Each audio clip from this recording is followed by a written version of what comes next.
What is this place? Where am I? Where am I? Where am I? How long has it been since we streamed? Like, several months. I'm not even sure if we're actually live. This might be a hallucination.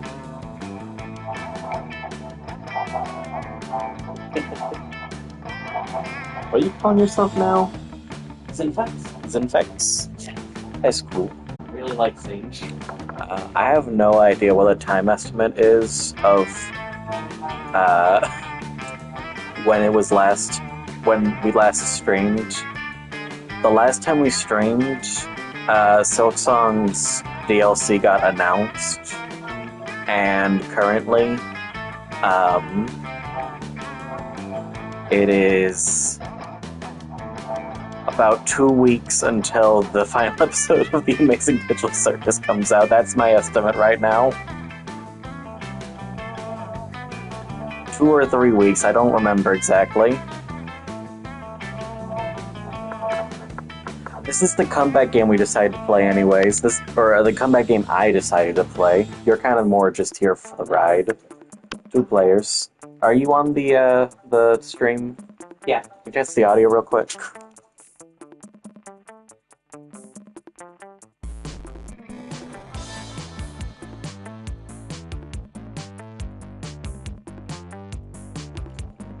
What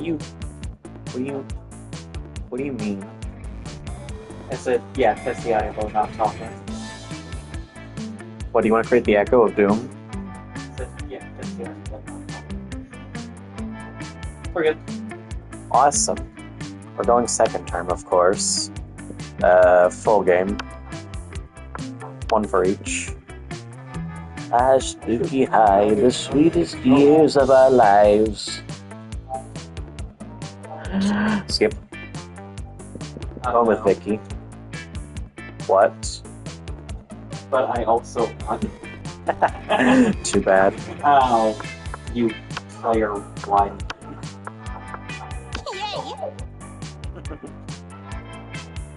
Kind of funny, Oz still kind of looks like Lillipuff. Just like a NB version. So you going with Fire Girl, I forget the name of? I don't.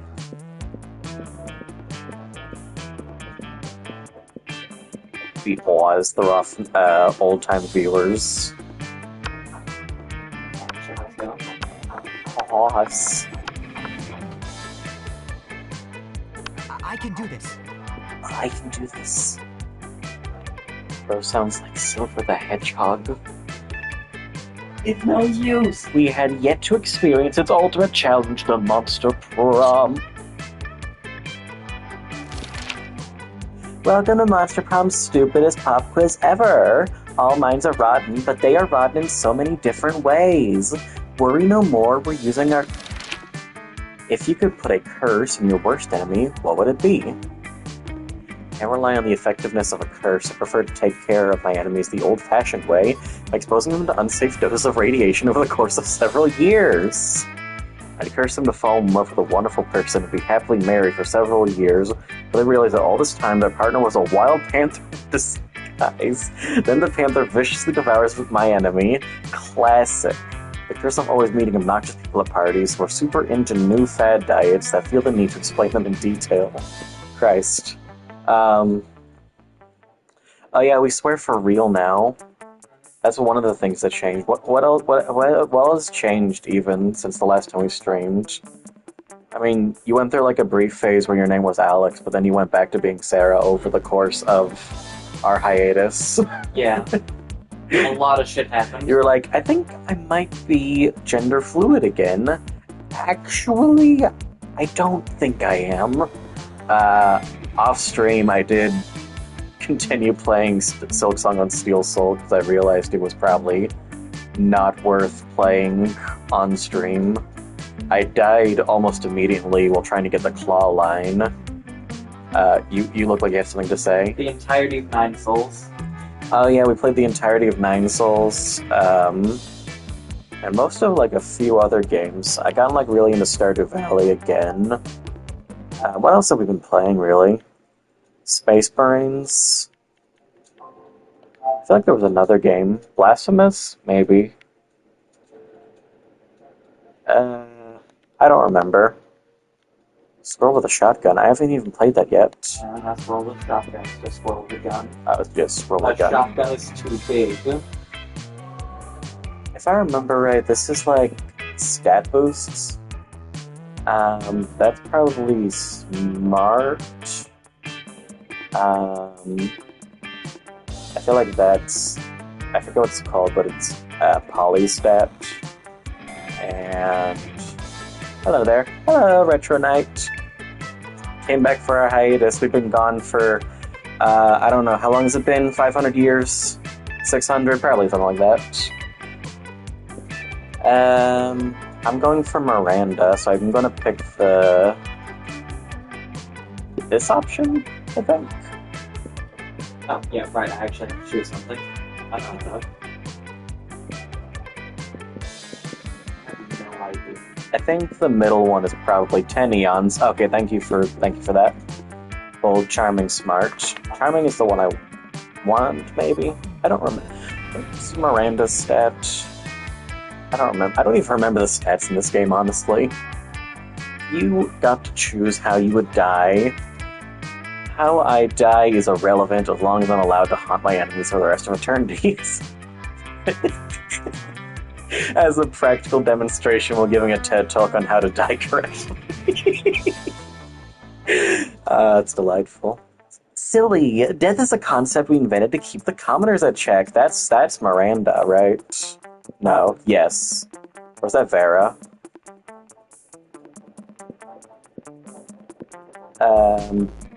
This is probably either, Liam or Vera. I think this is Miranda. I think the top option's probably Damien or Polly.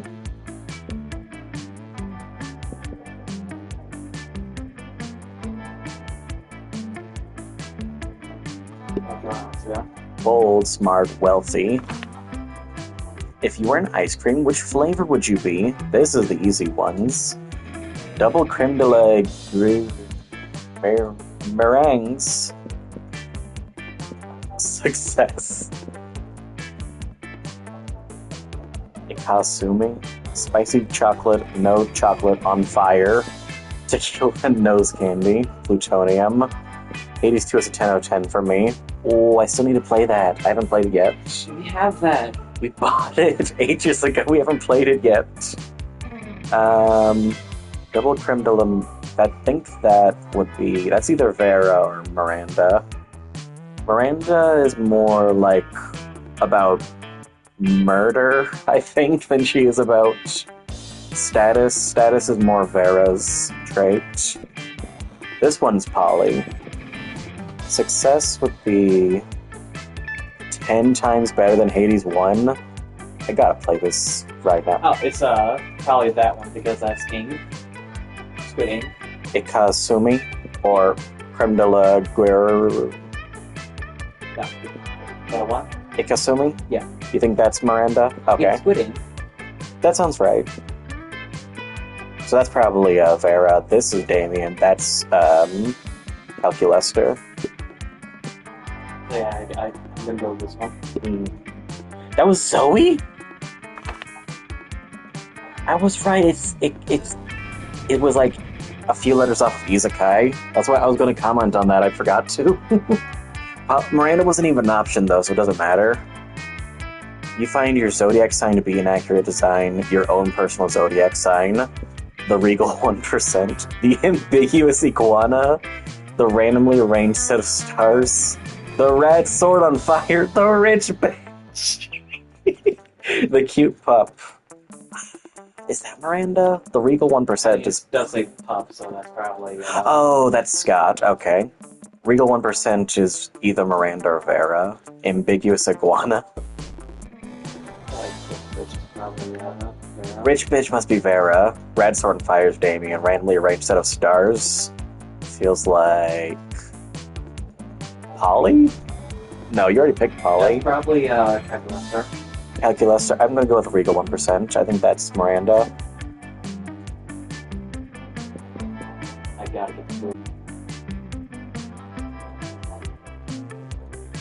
The dream team of Polly and Scott. The last time we played this game, I was still a dude. I was going after Polly. Let's go. I was playing as Oz and going after Polly. I now know... Wait a minute. Oh my god, now you're playing as Oz and you're going after... Holy shit. Okay. Smarts, boldness, creativity, charm, fun, money. Library is money. Outdoors is fun.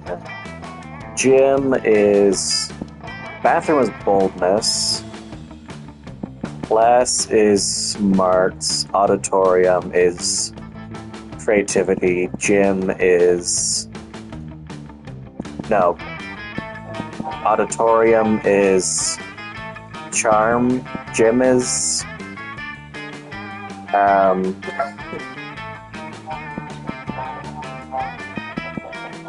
Library is money.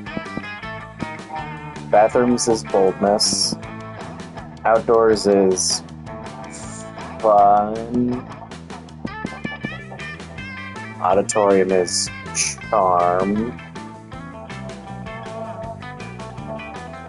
Right? I think so. Class is smarts. Gym is no. Gym is charm. Gym is charm. Auditorium is creativity. Class is smarts. Okay. I forget if it's better to go all in on one stat or if it's better to like try to even out. I think it's usually better to like even out but then go really hard on one stat for a certain character. I'm like all in on smarts right now. Too bad I'm not going for Calculester.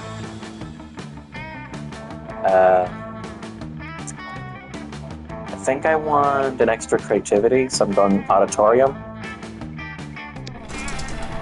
That day while rehearsing for the class play, it's as though the muses themselves have descended to give you figurative oral sex. Yeah. The performance is intense and inspiring. It'll be remembered for generations, which is pretty rad by high school play standards. Plus 2 creativity. I forgot about the narrator. You're enjoying the sound of no ear-splitting shrieks filling the air when suddenly an ear-splitting shriek fills the air. Disgusting! She's dressed as Daisy. Zoe, what is that abominable nonsense? How dare you so much as think such filth, much less write it, much less put it on the internet? Miranda, I honestly have no idea what you're so upset about. I'm simply expressing myself through the noble art of fanfiction. I'm writing a story about me, a noble and beautiful mer princess, and a forbidden romance with a nerd O'Mahone, the son of the Prime Minister of the Air Kingdom? The Prime Minister, Zoe! Would never take someone from such socialist nightmare escape with a Prime Minister! This has nothing to do with you. It's not said of the spooky eye, it's said of creepy eye. The mer princess is named Mermanda. Mermanda Vanderbunt. That sounds nothing like Miranda Vanderbilt. They barely even end with the same 4 letters.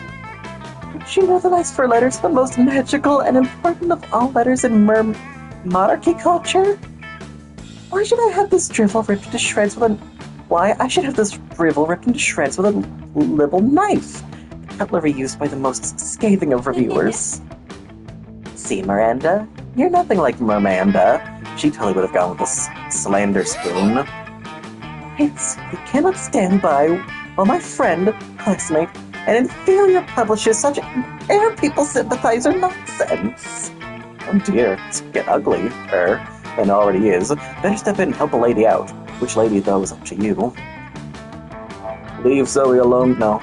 Miranda's right, Zoe. A better writer wouldn't even need to put something as disgusting as the air people into fanfiction. It's just a cheap trick for shock value, like self-cest or...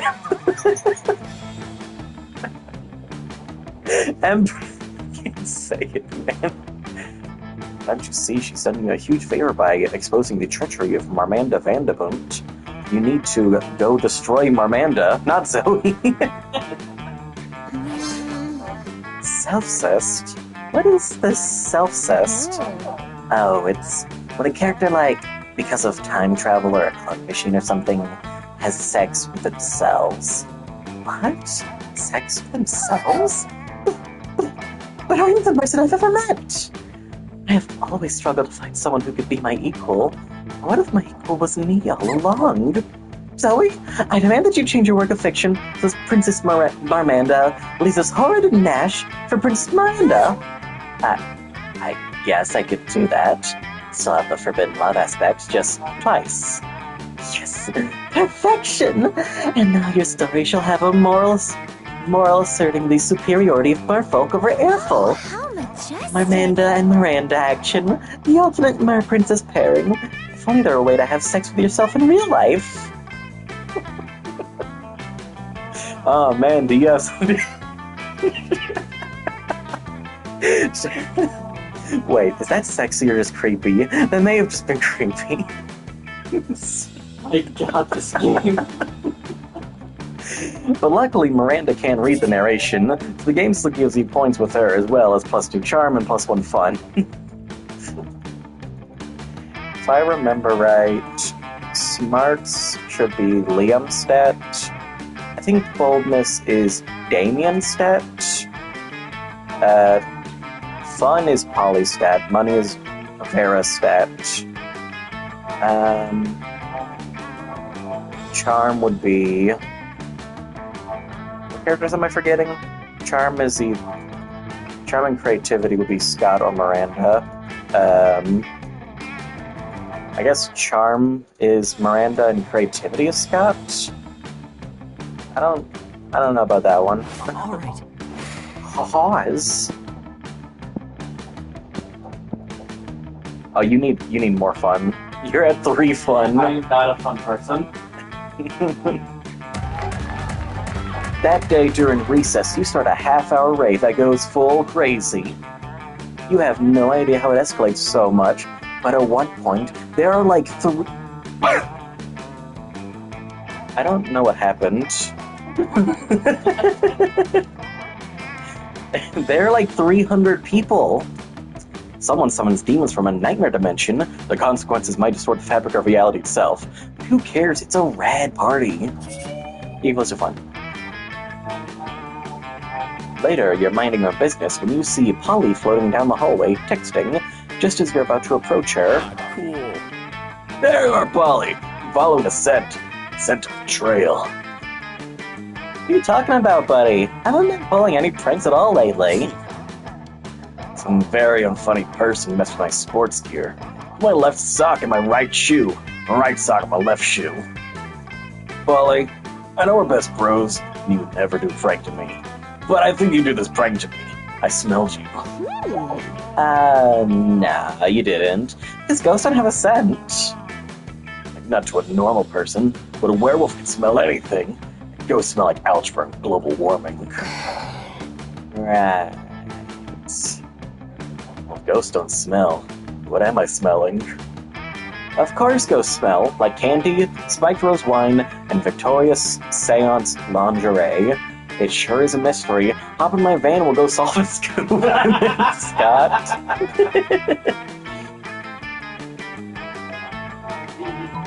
It's perfect.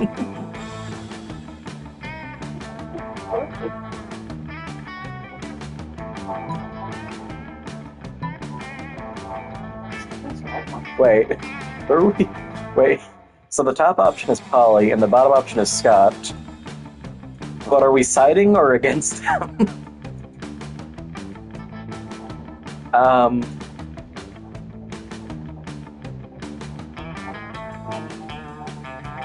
The top option is, but it's, I'm not gonna help you with this one. Just gonna go with the top one. I mean, either way I win, but like, you know. Yeah. Okay. It was... Wait. Was that... Candy spiked rose wine? Dude. Lame. Do you know how much product it takes to get fucked up when you don't have a body? A lot. And substance for the Dainty-ated, don't come cheap.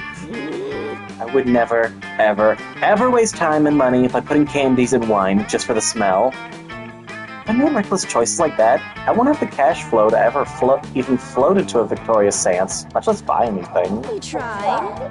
So I'm sure that wasn't what Scott smelled. Oh, bro. It wasn't. It smelled the worst odor of all. Betrayal of a friend. Scott shoots a heartbroken look at Polly, and at you, and sulks off. Polly runs after him. Huh? Wait, Scott! Sure if I played that prank on you was just trying to be funny! Yikes. Better brush up on your undid substance abuse knowledge. What's that in the air? Why, it's the sour smell of failure. You lose -2 smarts and -1 charm. Yes, I did. I did not know you could even fail the opening prompt. Everybody choose a brand. Say your choice out loud to the rest of the players before clicking. A brand? Okay, you go first. Brand. Pick a brand. You know the name of a woman thing? And people just get stomachs. Victoria's Secret? Oh.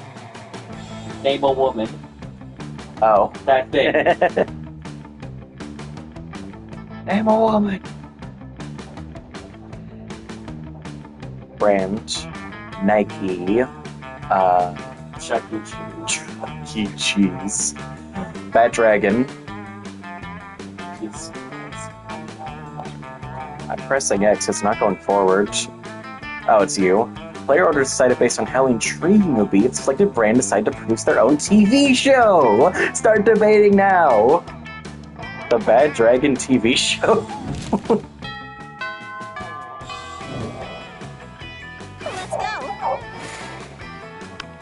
Miranda, to an array of carefully arranged silverware, Damien predictably is examining her biggest knife. So this is the one for killing people, right? Disgraceful. Well, good heavens, no. This is the butter dagger. It would be unseemly to use it on meat. So then, what am I supposed to use this scrawny-looking knife? Am I supposed to use this scrawny-looking knife to kill a dude? No. If you simply must kill someone mid-meal, it's customary to use the fish knife. This is mirthful court silverware, after all. That tiny thing. Might as well wait for my victim to die of old age. That is usually how it's done in my kingdom, yes. That or poison. This is ridiculous. Yo, you there. Which knife would you use to kill a guy? Sounds like a fish knife. A spoon? What? You need blades to kill people? I said not to, but you said... I'll show you which knife is used for murder.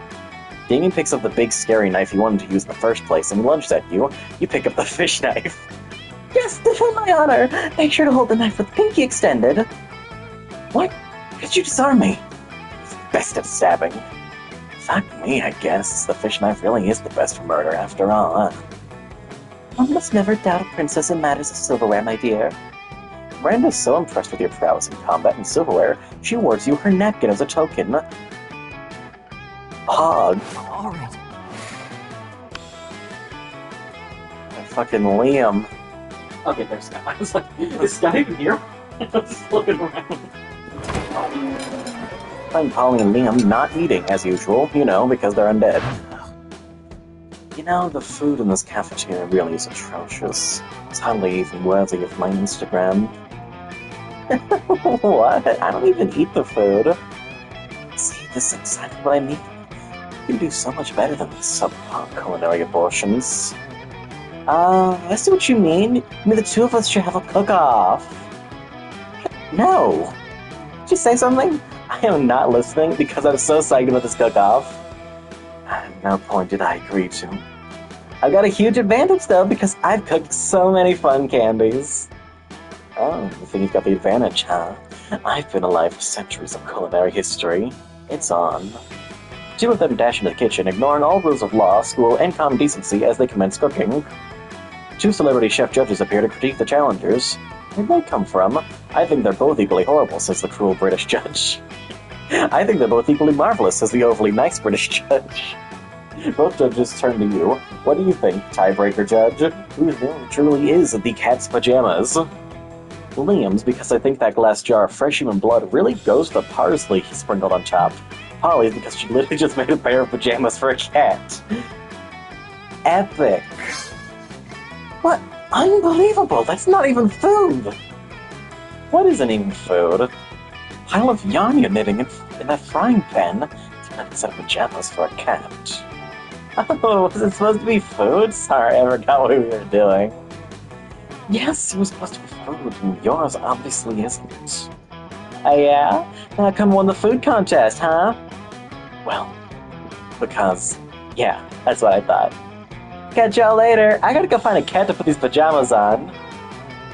Later, you run into Polly again, and she lets you pet her kitty, if you know what we mean.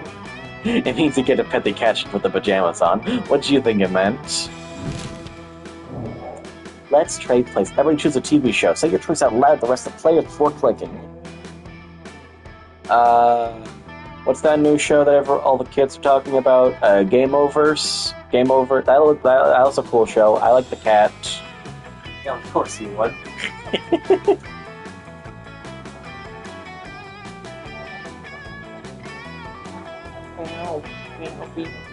I'm fat. It's fun.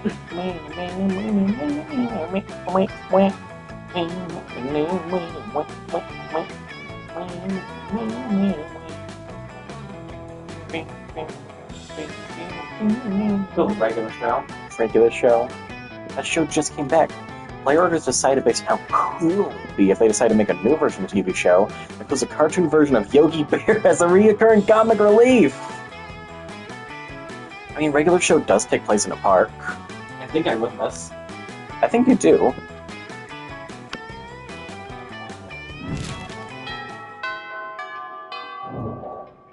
The question is, do you think Yogi Bear would be the antagonist, or do you think you would get along with them?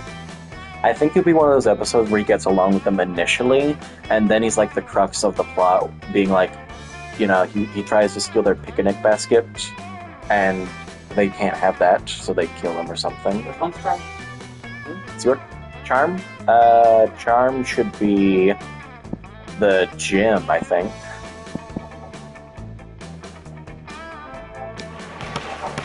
That day, an epic dodgeball match takes place.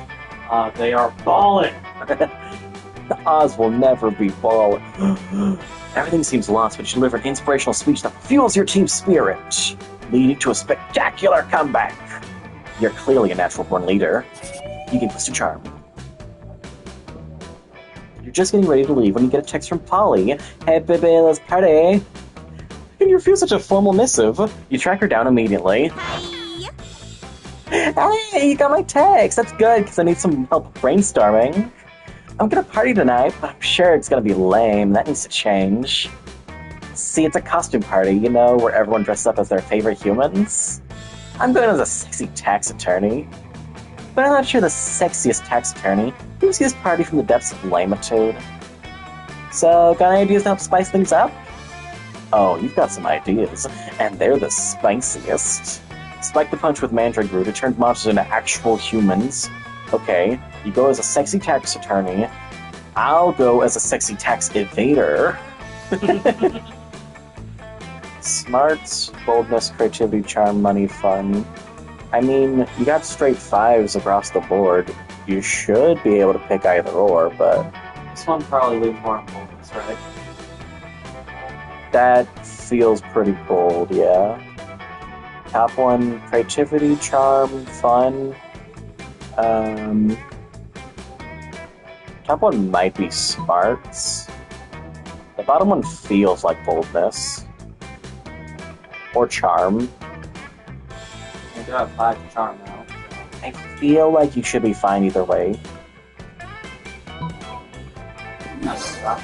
Hey, to smart. Later that night at the party... This is nuts! Look at all these humans in human costumes! Georgina the party owlbear totally just turned into a sumo wrestler! And Larry the Lich looks exactly like former United States President Abraham Lincoln! Oh, Larry doesn't just look like Lincoln. He is Lincoln. He has all of Lincoln's memories up to the moment of his death. Every newly transformed human at the party comes complete with a full lifetime of memories, a childhood, family, friends. They have no recollection of their lives as monsters and are currently going insane from the cognitive dissonance. Manny the Manticore just turned into a retired cop who's screaming for his estranged wife and 2 sons. Pranked! In about 4 hours, all these newly created people will revert to their previous forms, essentially murdering these identities. Lol. In the meantime, you and Polly have a great time scaring the shit out of actual humans and streaming it online. You plus your creativity one fun. Let's go. I have no fun. I need to go outdoors. You are not a fun person. I am not a fun person. I need to touch grass. We spot Juan, the small magical Latino snail, who seems a bit sad. He seems to explain to you that he's worried people are so used to calling him Juan, the small magical Latino cat, that now everyone defines him only by his size, magicality, ethnicity, and species. He's more than that. You correct him. You don't see him in such simplistic and convenient definitions. Just that there are around 23 other different Juans in the school, so adding all that to his name is quite necessary. You tell him you'll never forget about him, and the crazy adventures you both lived together in Monster Prom's prequel, Monster Middle School. You have a great time remembering those crazy stories. You gain +2 fun. Wonderful. Hello, is me. Could Miranda possibly be doing this because she wants attention? Only one way to find out. Hello. I didn't see you there. So standing here suffering gallantly in silence.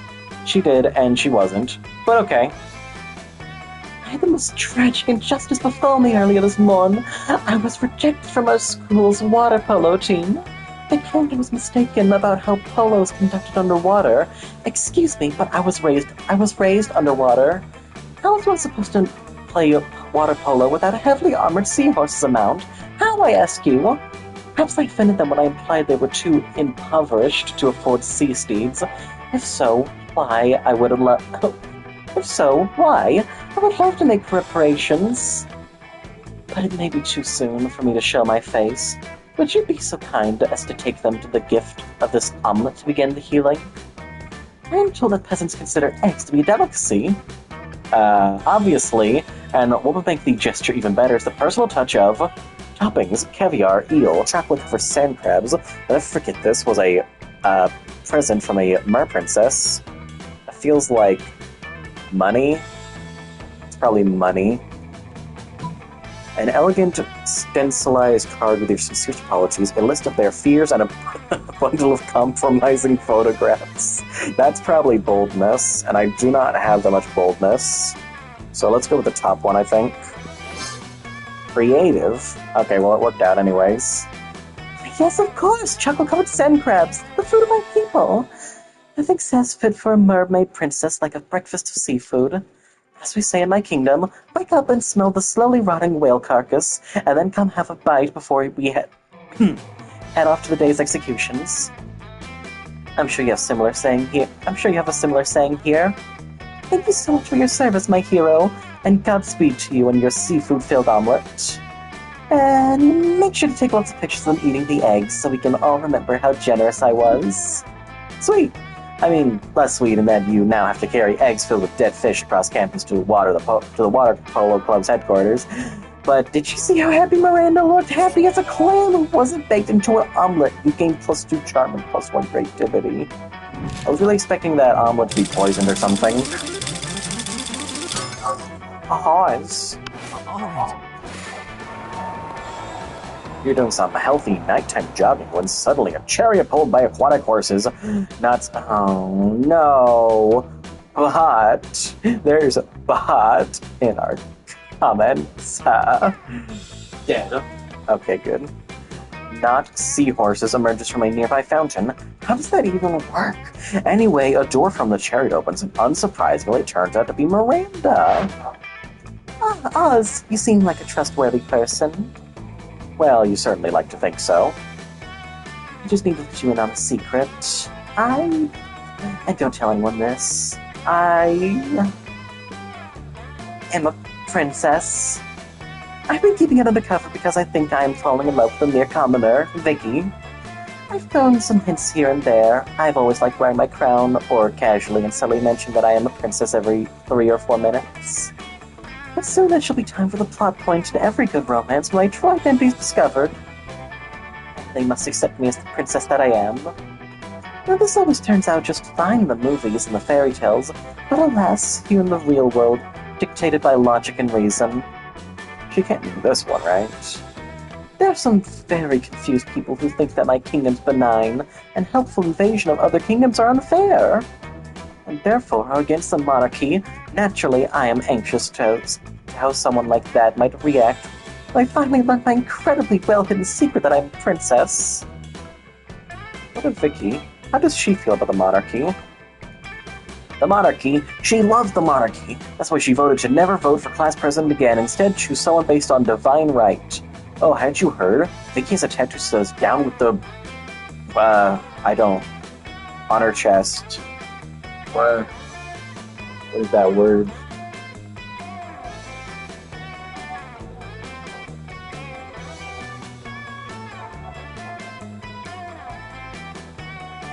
The middle class, typically with reference to its perceived materialistic values or conventional attitudes.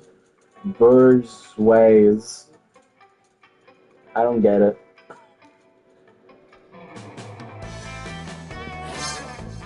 Voting? To end voting? Why, that's one of the most brilliant subversions of peasant power I've ever heard! Vicky's support of the monarchy shall not go unnoticed, nor unrewarded. So you consider going to prom with me a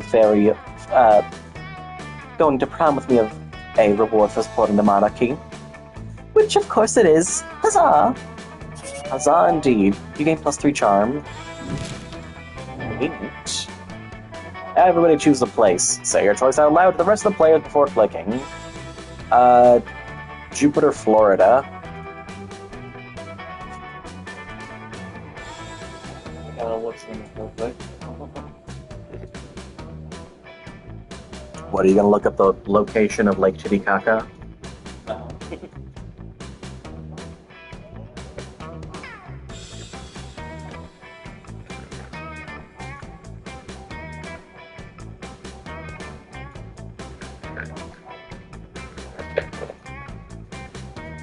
I'm eating one of my delectable hard candies. Well, it's not really a hard candy, it's more like a chalk candy.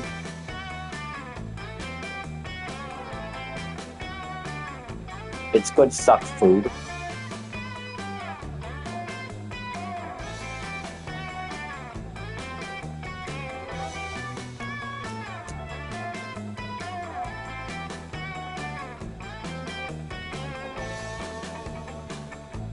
I had to finish a thought I had earlier. I was saying, the Silk Song Steel Soul, I finished that off stream. I died trying to get Clawline, and then I decided I should look up a guide. And then I followed that guide religiously and died twice to Morwing. And then I basically first tried it, because it was more like the 4th try, but it's still good. I think it's that, Hell, Michigan, or whatever. Hell, but just the place. Hell, Michigan, Jupiter, Florida. See you again. Player decided based on how likely you would how likely you would be to break up with your partner if you discovered that due to unknown reasons they can't use the bathroom anywhere but in this place. Well, one of these places is Florida. That is true.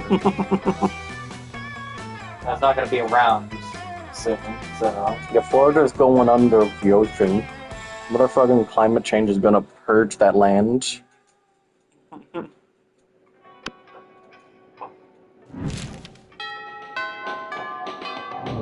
Bing bong, bing bong. I need more boldness and fun. I'm going... Oh yeah. Oh yeah.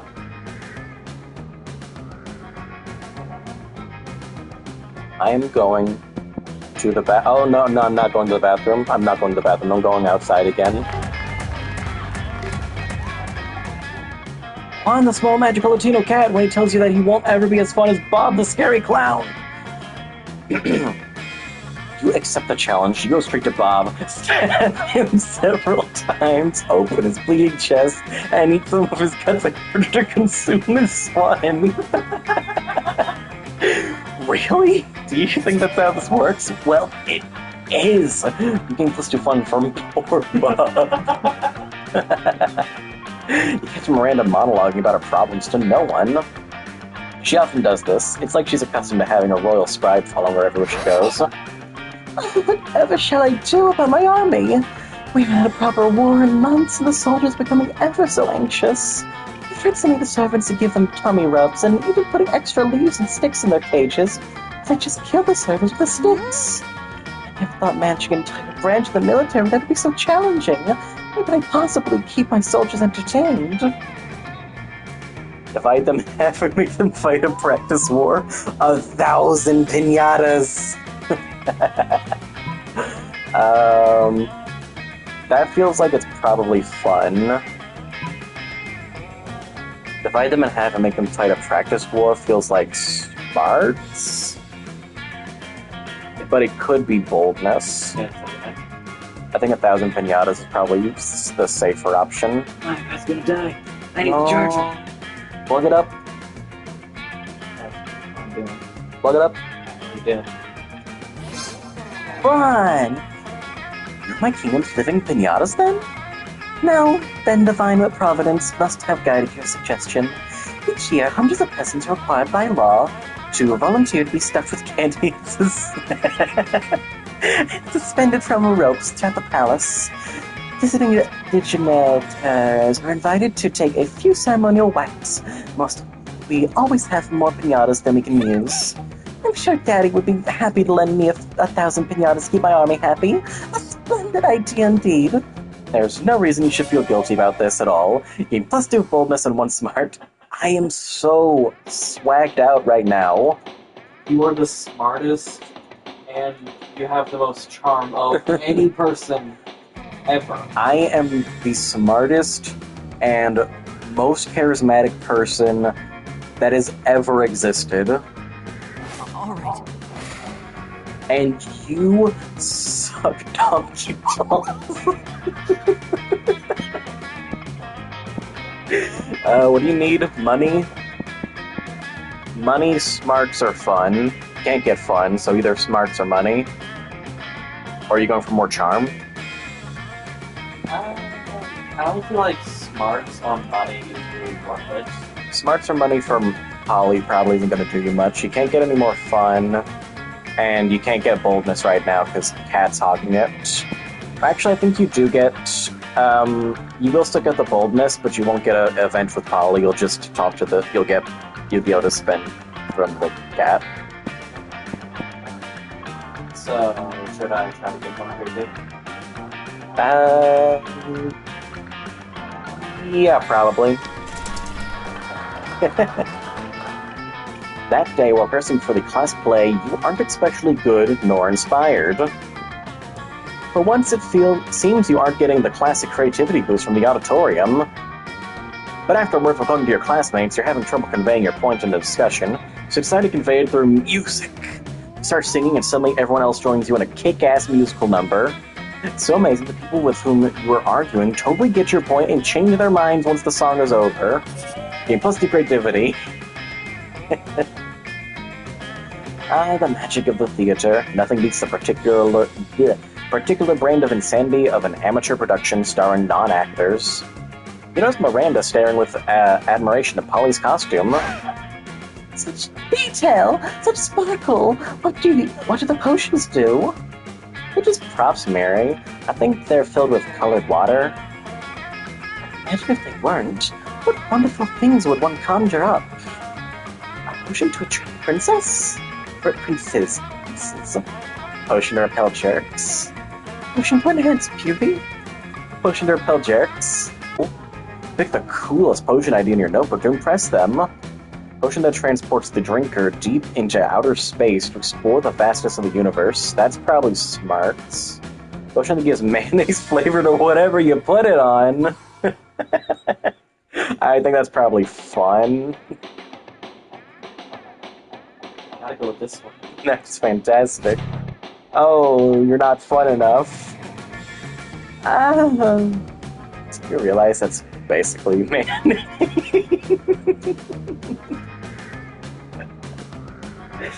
Indeed, the only limit was your imagination, and you went with mayonnaise. It's so amazingly vulgar, it could be even genius. No, Mary, it's just idiotic. Oh, I see. I think you're right. Idiotic seems more accurate. So amazingly vulgar. I feel like I want to keep discussing this somewhere else, Polly. Totes, see ya, mayonnaise lover. Oh, now you're a mayonnaise lover, which is definitely worse than being Miranda or Polly's lover. You lose -2 bonus in one spurt. Mayonnaise is the best condiment!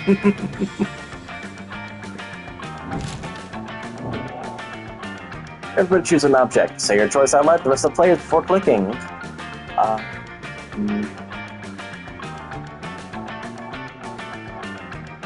I'm gonna go with the amiibo for the character from Dark Souls that's praising the sun. Solaire? No, I don't think it's Solaire. I think it's the protagonist. Wasn't it? I don't remember. Might be Solaire. Tomatone. Nice. Player order decided based on how unsexy it would be to use the selected object as a sexual toy.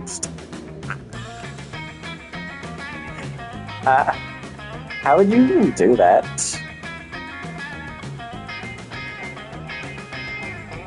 I mean, I feel like you're winning this one. It's never gonna be painful. Neither of them are going to be pleasant, but I feel like doing it while constantly hearing is probably going to be a major turnoff. You shove it in deep, go.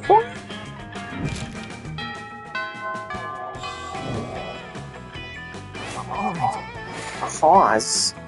Who's that guy? Oh, right, it's the duo. Little baby mushroom.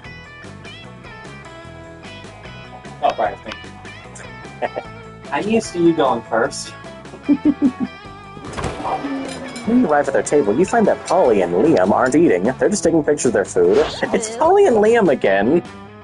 Welcome to the don't need to eat, so we just take dope food pics zone, baby.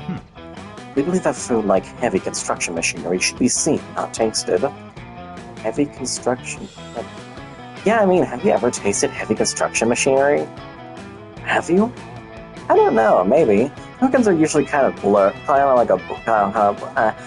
my weekends are usually kind of a blur. Like last Saturday. There'll be plenty of time to chronicle your sex exploits later, Polly. Right now, we need to focus on these food pics. While Liam and Polly were busy bantering, you were busily arranging a dope food pic of your own, and now to complete your masterpiece. A food pic, but instead of food, it's a bottle of whiskey with ketchup on it. A food pic of Liam taking a food pic. So meta. Yes! Oh my god, yes! I love liquid lunch! Wait, but you don't eat or drink. That's why I allowed you at my extremely cool food pic table. You even drink liquor. Duh, I'm making a live person drink it. I possess them and suck the drunkenness out of them, obviously. I suppose that's not too terribly dissimilar to how I get drunk. But why put ketchup on the whiskey bottle? So it counts as food? You can't just drink a bottle of whiskey with ketchup on it for lunch. That wouldn't be a meal. You can't argue with that logic, nor do you want to, because then how would you justify getting drunk at lunchtime? Let's go. Miranda. You arrive at Scott and Miranda's table to find Scott happily chowing down while Miranda stares horrified at her tray. Where the hell is Calculester? I want to see Jacksepticeye. Jack is not here. Well, what's wrong, Miranda? Isn't it obvious? Right here on my tray. Fish sticks. Yeah, Fish Stick Friday. Is it great? It is not great, Scott. The fish are my subjects. This is clearly the work of the air people. Air people? Do you not know the air people? They're merfolk's most hated rivals. Don't you read the news? Yeah, sure. Because I totally know how to read. What? Well, we must insist that you cease eating those fish sticks immediately. It's high treason. But I've been looking forward to Fish Stick Friday since last Fish Stick Friday. Sure I can't eat any? Asking Miranda while holding a fish stick really close to his mouth. If you feel like you've got a better answer to settle this argument, you blurt out, haven't you heard, Scott? Fish sticks make you worship sports. They contain baldropinol and nerdoflavin. Fish sticks contain absolutely no fish at all. It's all garden snails and food-grade plastic. Scott can eat as many as he wants. You know, normally I would pull out the old, actually fish do eat fish, because what do you think fish eat? But like, I guess it makes more sense when they're anthropomorphized. They probably take stuff on the surface. Yeah. Because it's not like the Zoras where people are like, what? They eat fish? Like, they're big fish, people fish, eating regular fish. Like, you know what a shark is, right?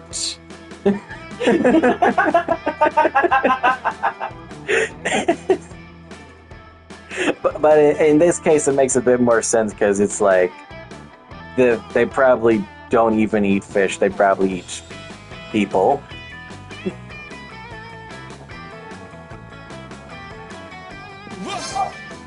No, not nerdoflavin, baldropinol. Those are two of the worst ones. Do the air people want me to be bad at sports?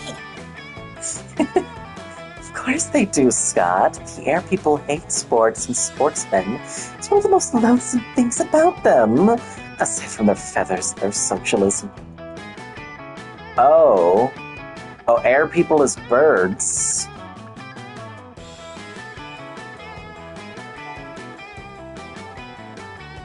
I thought the air people were just mammals. I thought they were all Aang. You thought they were airbenders? No, Aang. Aang specifically. Just a bunch of him.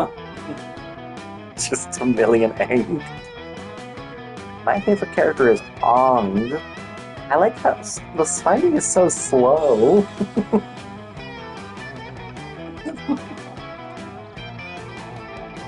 That video. Look at all the white people. Or is that what he says to his... I think that's the file. Yeah. They only comment for that video. Then I'm not gonna eat any more fish sticks ever again. Fish Stick Friday, more like fish stick. Fish stick. Friday? Yeah! Man, I gotta go tell the rest of the wolf pack about this. Scott runs off to spread anti-air people propaganda. Miranda gives you a most regal smile. Everybody choose an animal. Say your choice out loud to the rest of the players before clicking. The immortal jellyfish. Yo. I'm also gonna go... No. No. Immortal jellyfish plus one. No!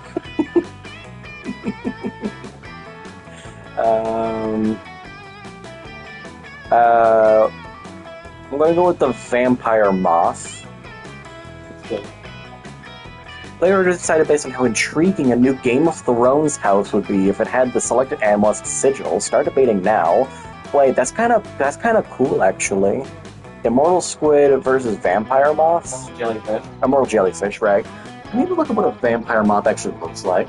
I just know it exists because that's what a Rim is in Hollow Knight. I really drink blood. I imagine that's why they're called vampire moths. Only there's a vampire squid. Oh, that's kind of freaky. Oh, that's cool. It looks like the evil version of the poodle moth. Yeah, what's the immortal jelly look like?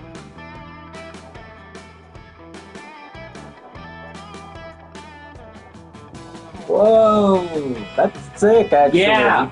Okay, you're winning that one. I know, right? They're so cool. It's you. It is me.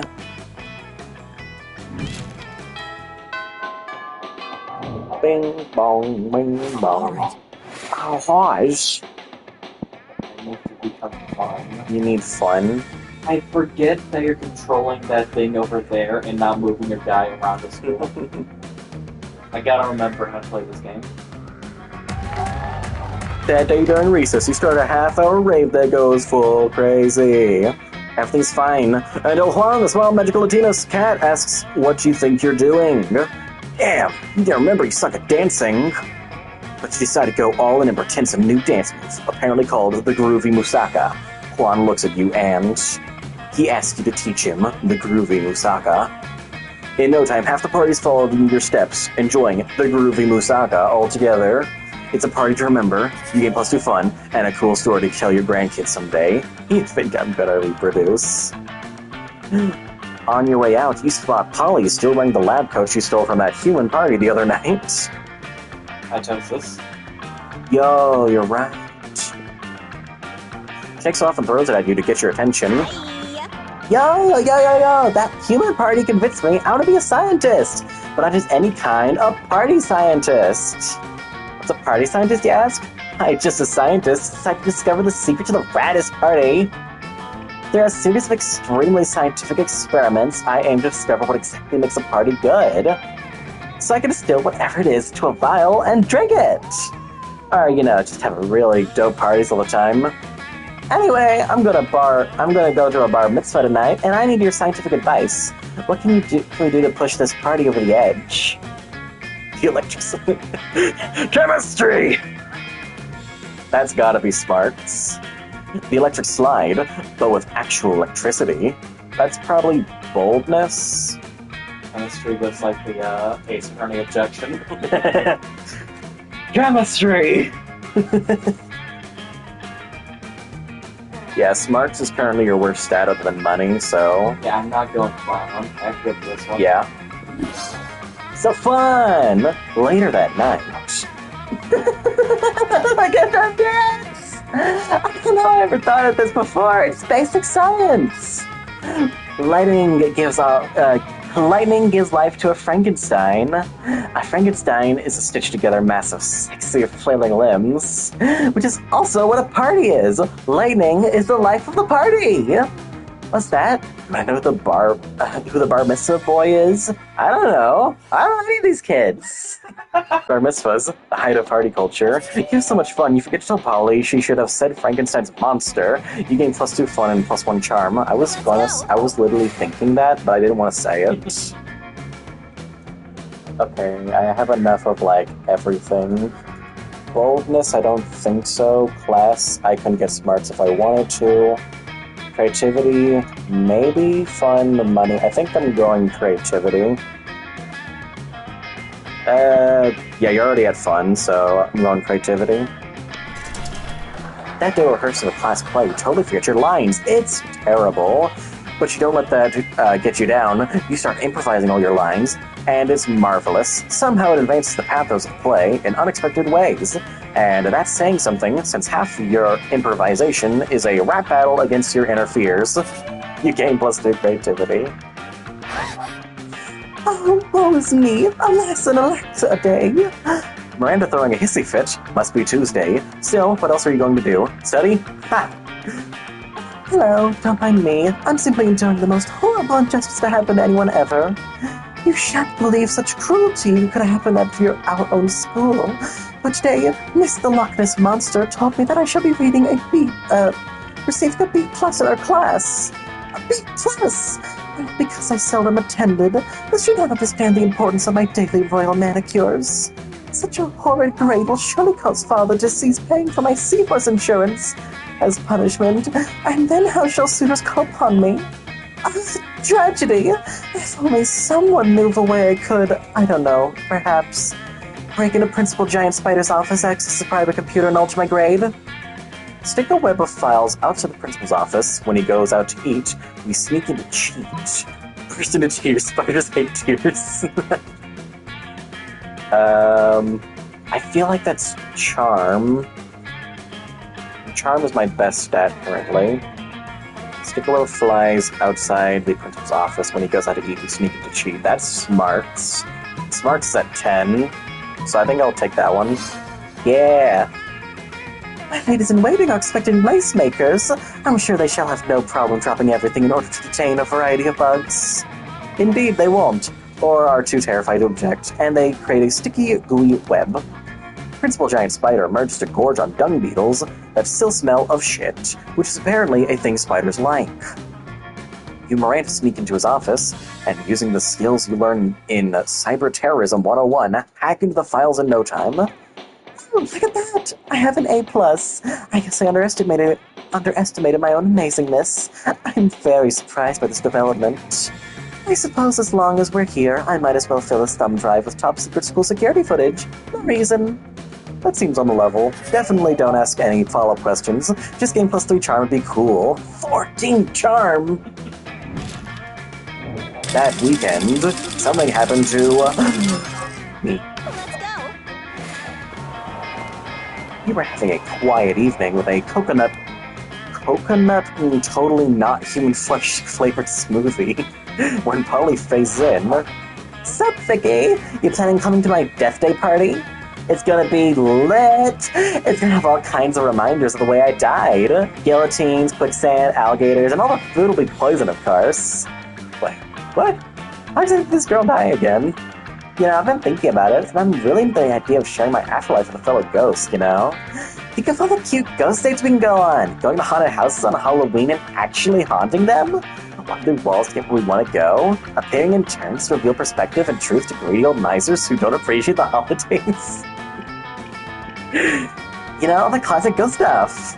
But I also kind of wouldn't hate dating Oz, so I guess my question to you is, when do you think their death day party will be? Like, will they become a ghost soonish, or at least? I'm not super patient, but I do think they party down, and could party even further down as a ghost. Oz, that reckless bastard eats gluten. Gluten, I tell you! They'll be dead by noon, probably. Oz is going to be around a long time, trust me. They've already have a place reserved in a retirement community, and have taken up bingo and become an expert knitter. Game over. I mean, game not over, not for a long time. They are going to die an old monster. Gluten! I knew Oz lived life on the wild side. It would hopefully take them right up into an early grave. Hopefully. Ideally, the grave right next to mine, and we can party for all eternity and make random noises on sound recordings. Like this. Wait, hang on. Remember this joke. I'm gonna do it again.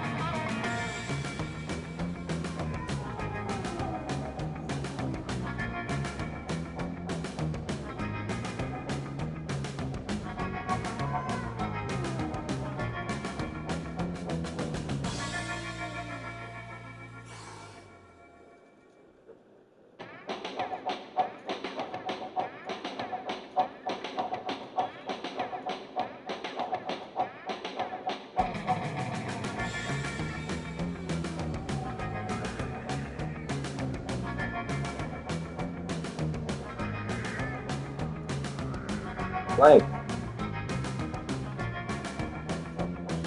Play.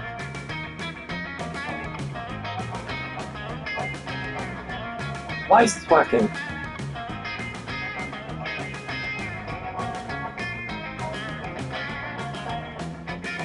I'm the fraud. I'm being frauded.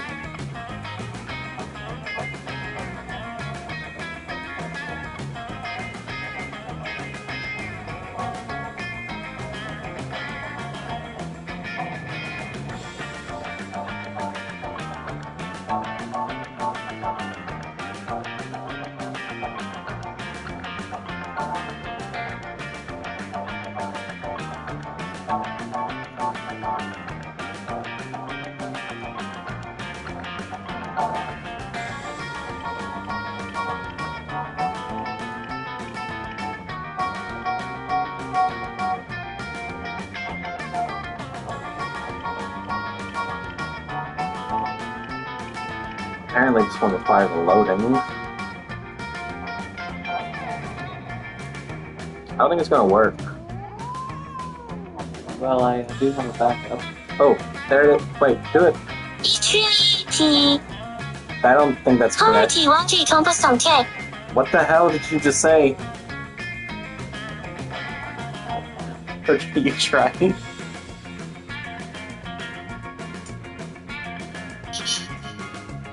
There we go. That's way better.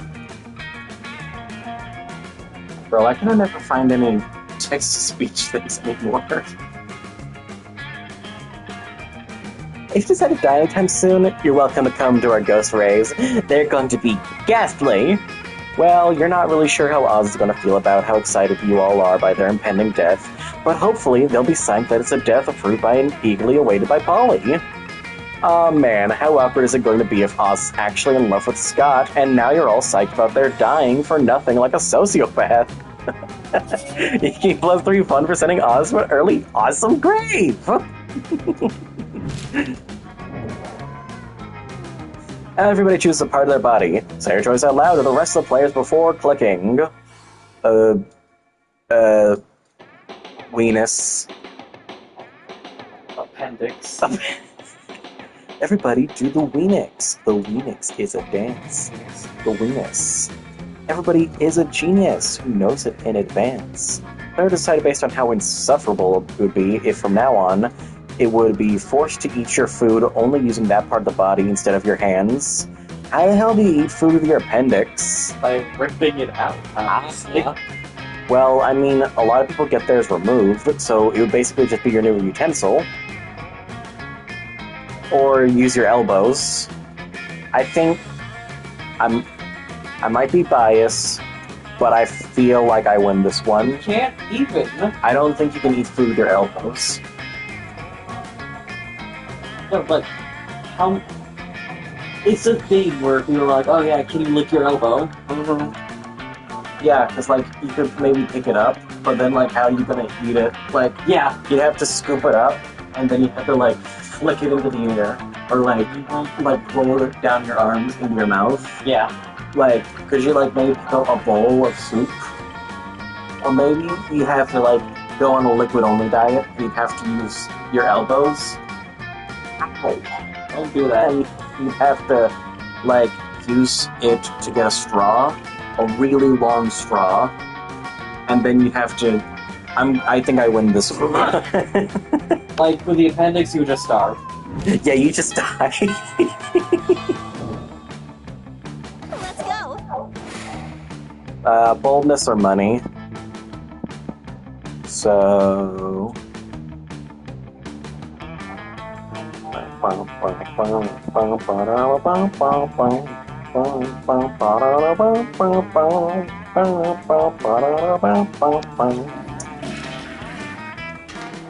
There's that one funny thing that says in the background. I remember saying something funny. Jekyll X Hyde? Whoa.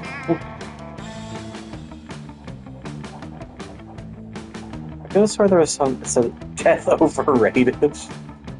That day you skip class and just hang out in the bathrooms because you respect no authority. I guess some people just want to watch the world burn by skipping class and hanging out in the bathrooms. You gave +0 shits, but you gained +2 boldness.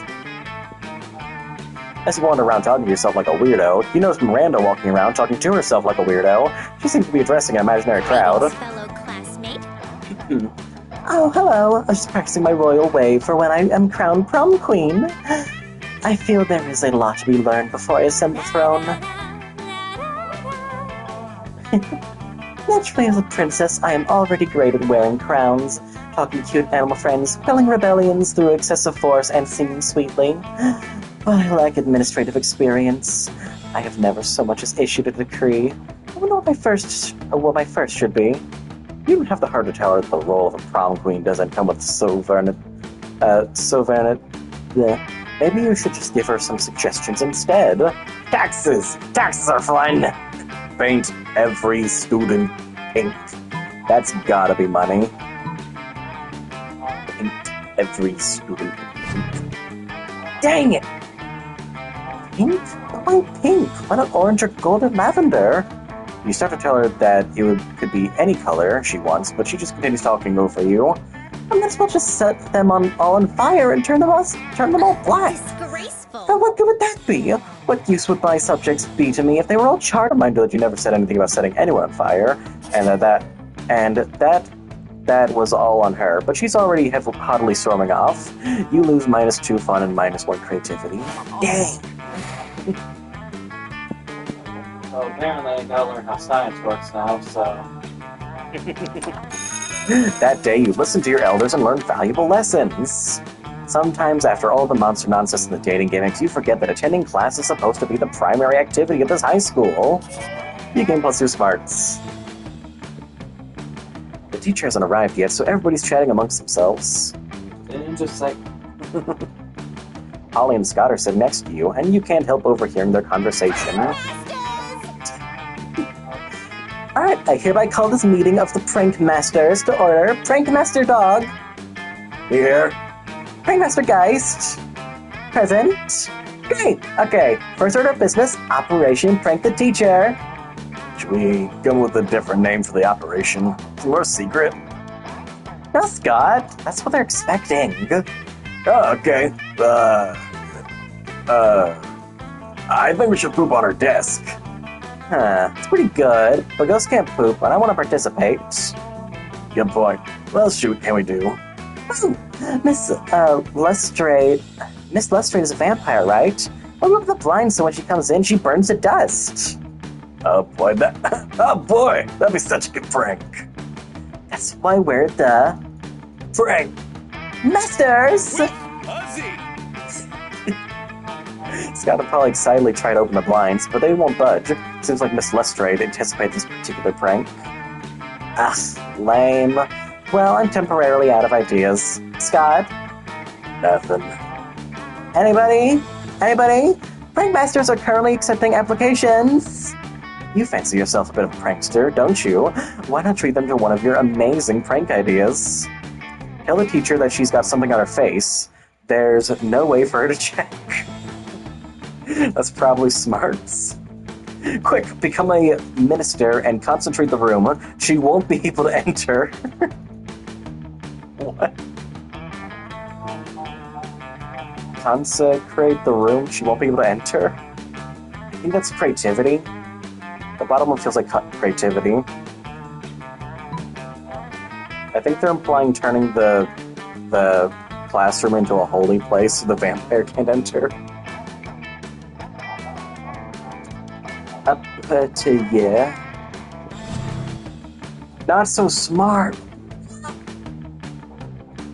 I trusted you. You shouldn't have. Without waiting for anyone to agree with you, you quickly get yourself ordained online and run around drawing crucifixes and everything. Before you can say the prayer of consecration, though, you look around and see Polly and Scott looking at you disapprovingly. Babe. Bro. You realize that like 2/3 of the student's body are unholy creatures, right? Including me and Scott. Oh man. Are you trying to prank the Prank Masters? Ah, hell no! You think what I'm thinking, Scott? Counter prank? Counter prank? The counter prank turns out to just be Scott beating the hell out of you while Polly possesses you, so you can't fight back. It's not much of a prank at all, but you're not exactly in a position to argue. You lose -2 smarts and 1 charm. You got the smarts beaten out of you. No! Everybody choose an activity. Say your choice out loud to the rest of the player before clicking. Falling down the stairs. Gator wrestling. Player decided based on how controversial it would be if someone confessed that 9 years ago, the US president forced them to do the activity in exchange for lots of money as part of a weird fetish. Falling down the stairs. I feel like... You want that? But it's controversial. Gator wrestling as a fetish? I mean, maybe. You think I win this? Yeah. I don't know if I agree with that, but I'll take it.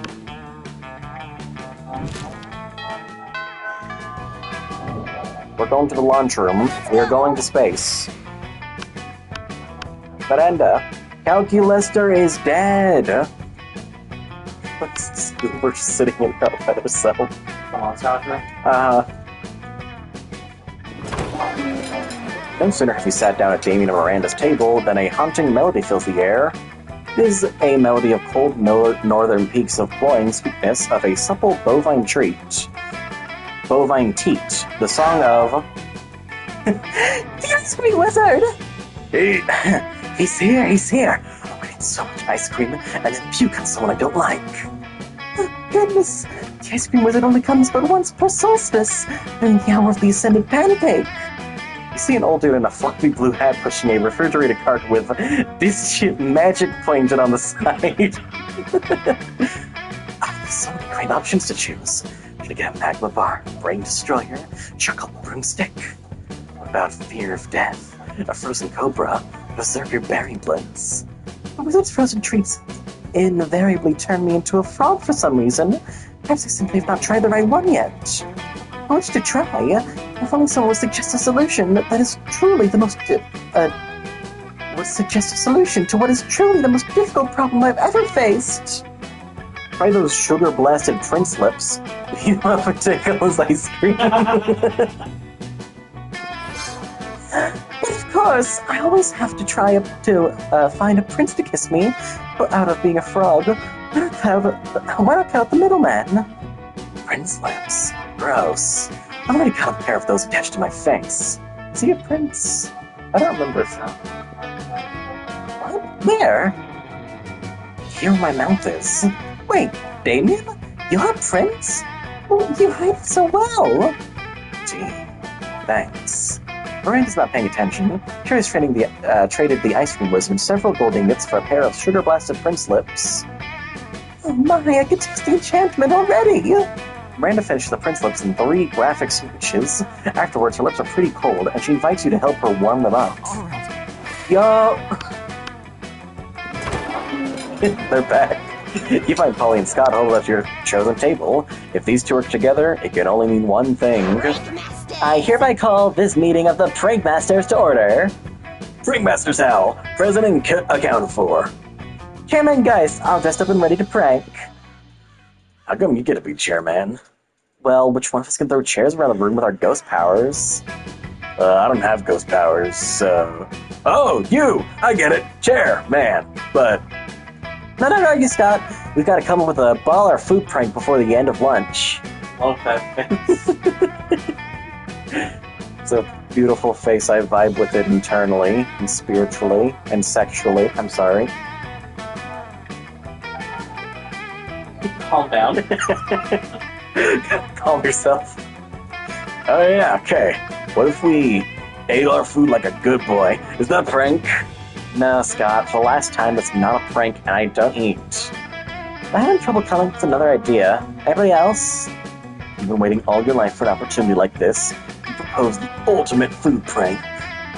Eat everybody else's food like a good boy. Replace all the food with chairs.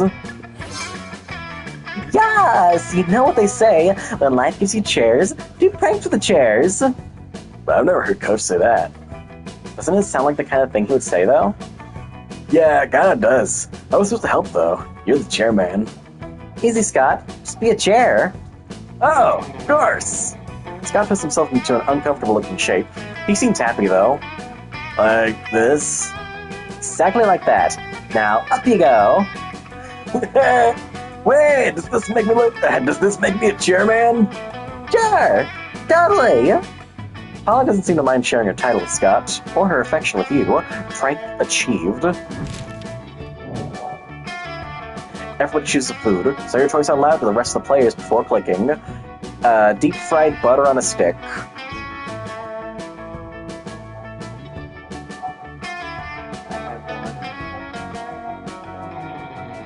Doritos with tacos. Yo.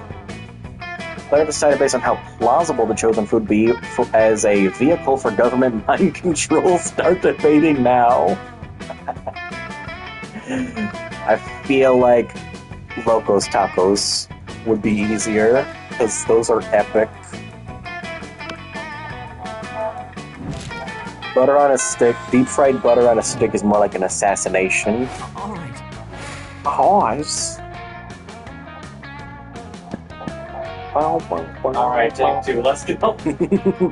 My will become smart. That day when you're the first one in class, that day you're the first one in class. You sometimes come early because you enjoy talking to the teacher. He's a bit bitter, but in a cool way. He treats you like an adult, and the two of you discuss life and stuff in a very snarky way. Look at you, excelling at a cliche movie.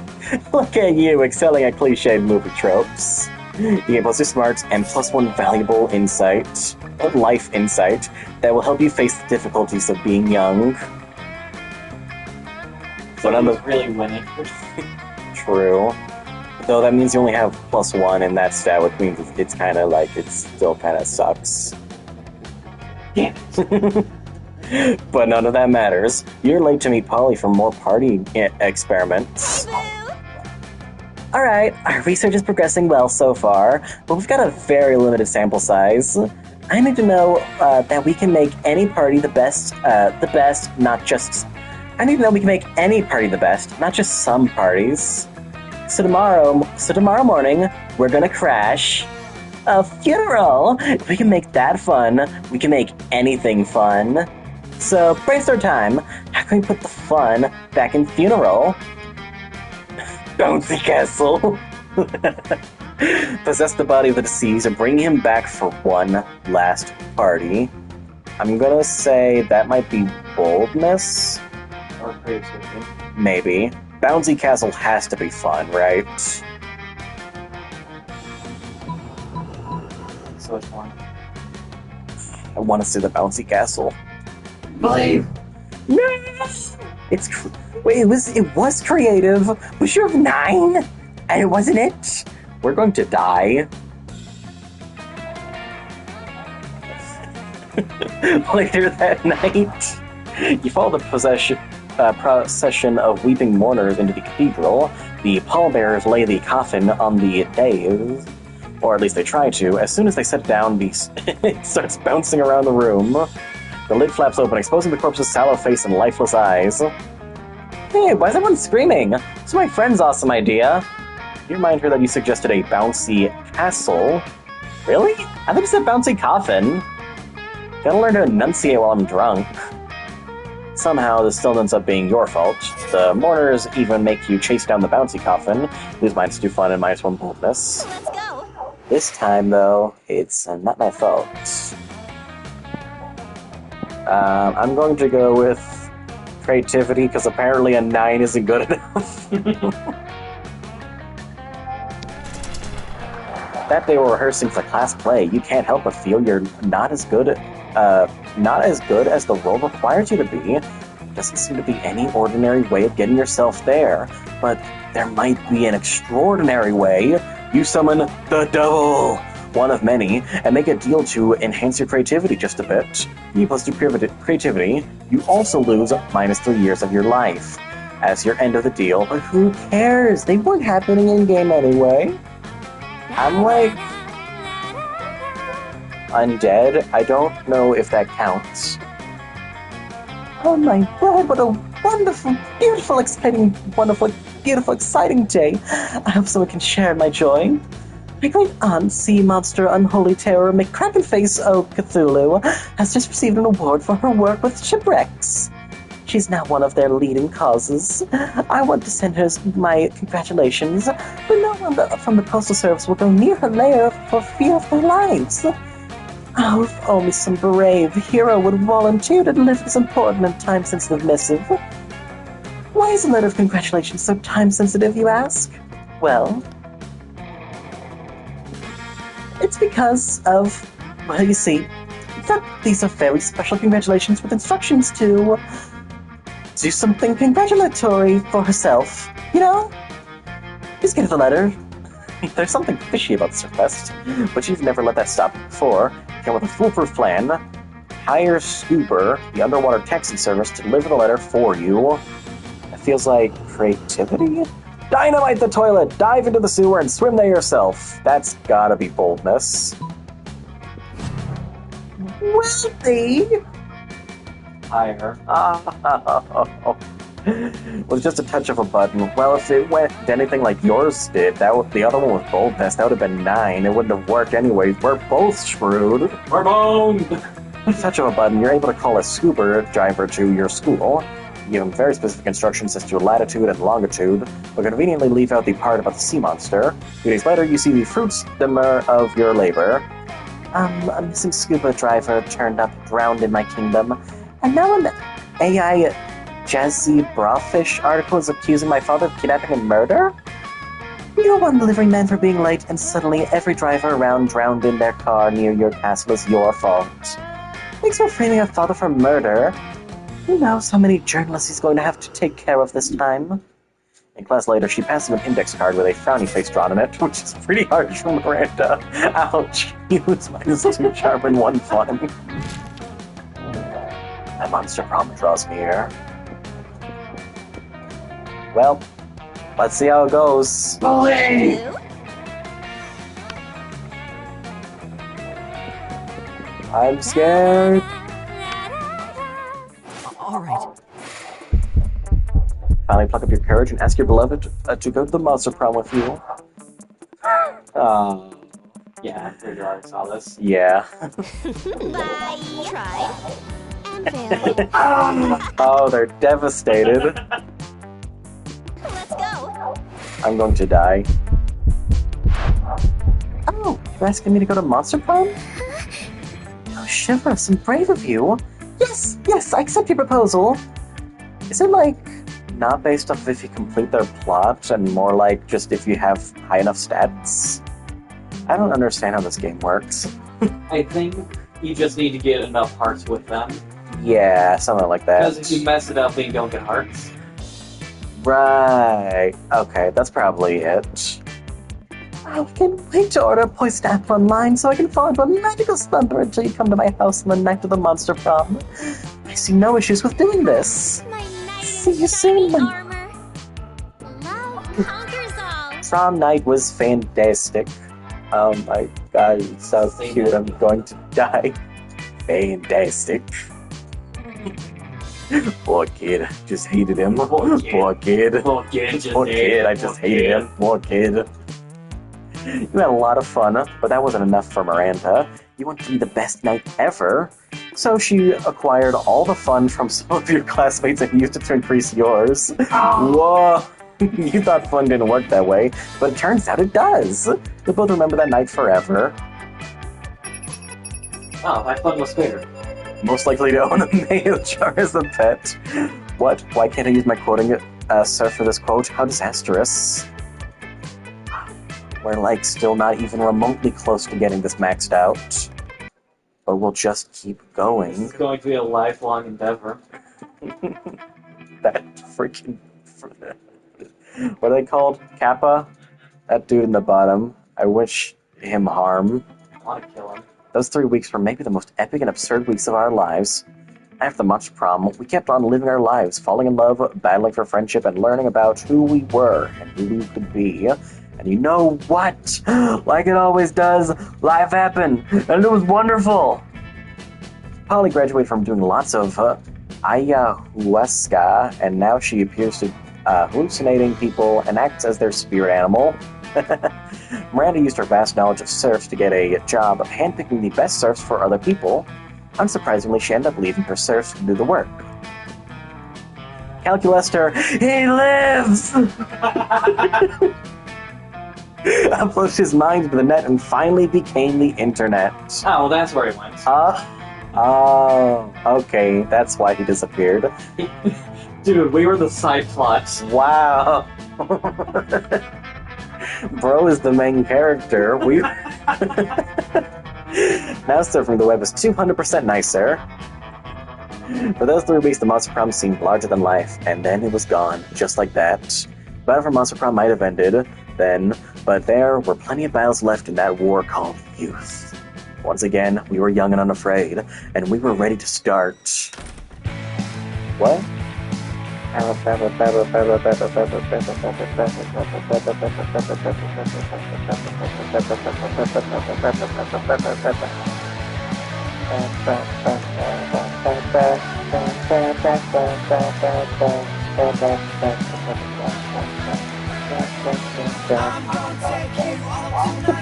Forgot about this.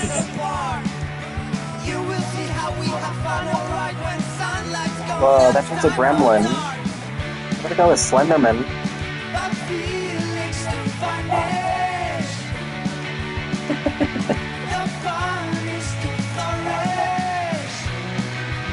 Sitting on the laundry machine.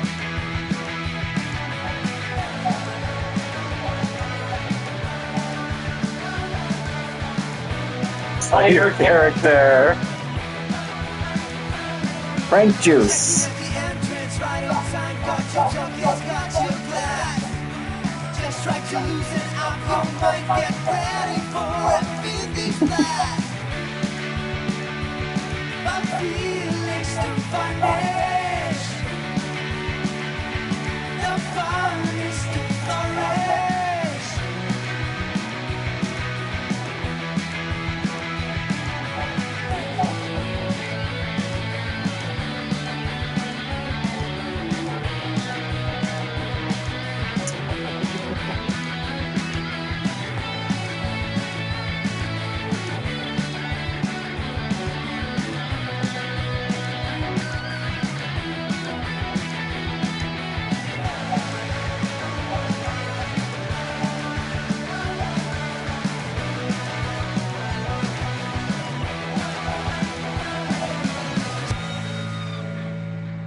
Oh. No one touched my mirror. You have unlocked 5 new images of the gallery. Ah, sweet. Yo. I don't think that's right. I don't think those are new. It's finger wag. Oh gosh, when did this tragic event happen? What happened to you, I guess?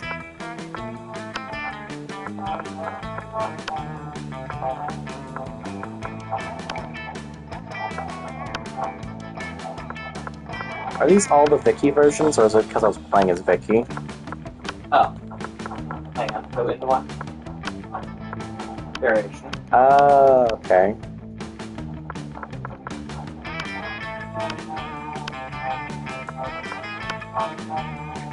We got the one Miranda ending. We didn't get a special Miranda ending this time. I forgot Scott and the Furries.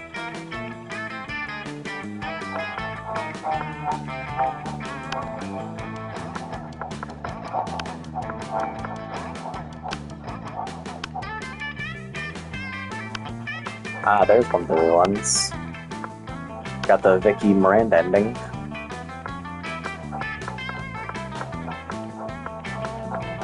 Please. There you go.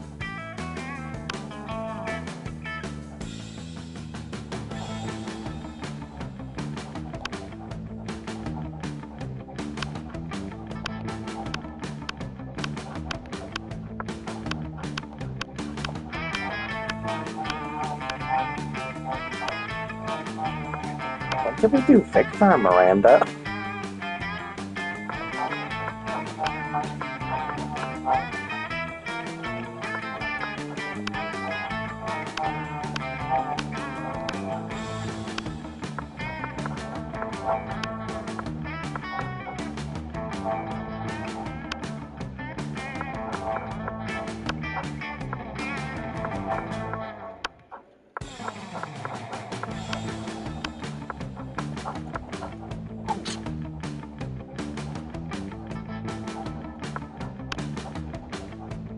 Round 2, Deja Gala. Second term, I think we're going for a short game this time. One controller each. Ah, spooky high. What's your name again? Amira. Okay. I think I'm going Vicky again. Let's go. Oh, horse. All right. Oh, he's saying alright. We never had the volume this loud before. It's probably a horrible echo.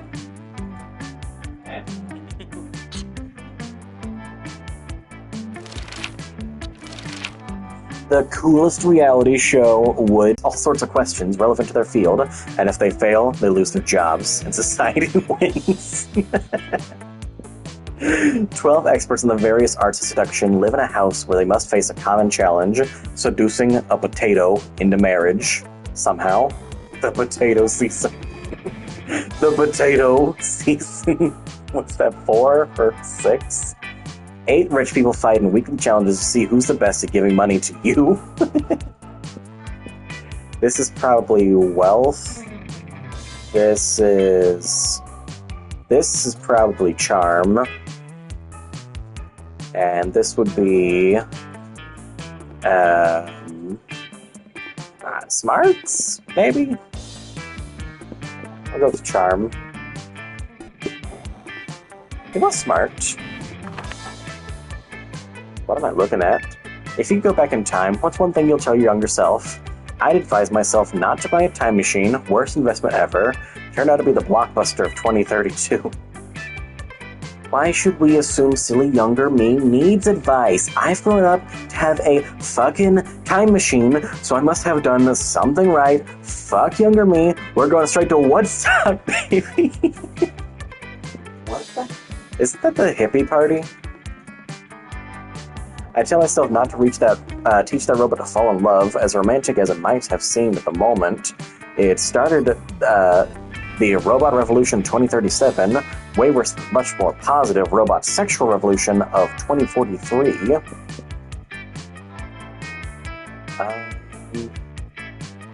This might also be money.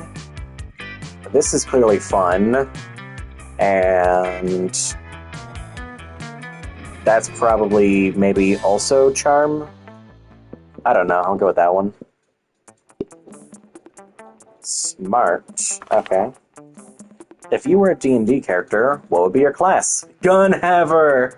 I feel like that's Damien, obscure Instagrammer. That's Liam. Automaton, Calculester. The prettiest one, that's probably Miranda. Fanfic Bard, Zoe, Moneymaker, Vera. Nice. If you were an ice cream, which flavor would you be? That's... What was that? It was... Was it Zoe? I think it was Zoe. Success. Meat! Plutonium. I want to see Calculester this time.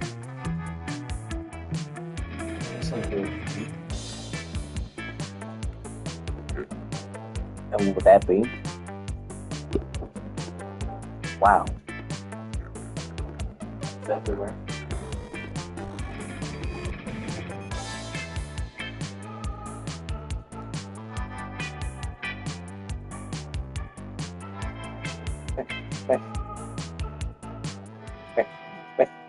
Let's go. My boldness and my fun are suck. But I think instead of a balanced one this time, I'm gonna try to go more for high stats in some and lower stats in others, so I want creativity. Hey, it's gonna be okay. Performance is intense and inspiring. Be remembered for general. Yeah. Here's Miranda posing in front of a mirror, gazing dreamily at her own reflection.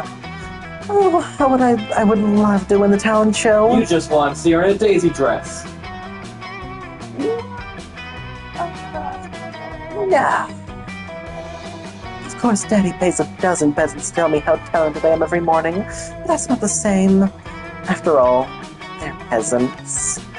Now, to hold that heavy, spiky trophy in my hands, or rather, to have my servants hold it, oh, that would make me the happiest princess in all the land. But I'm so nervous. What if they don't like my song? What if my skin's too scaly?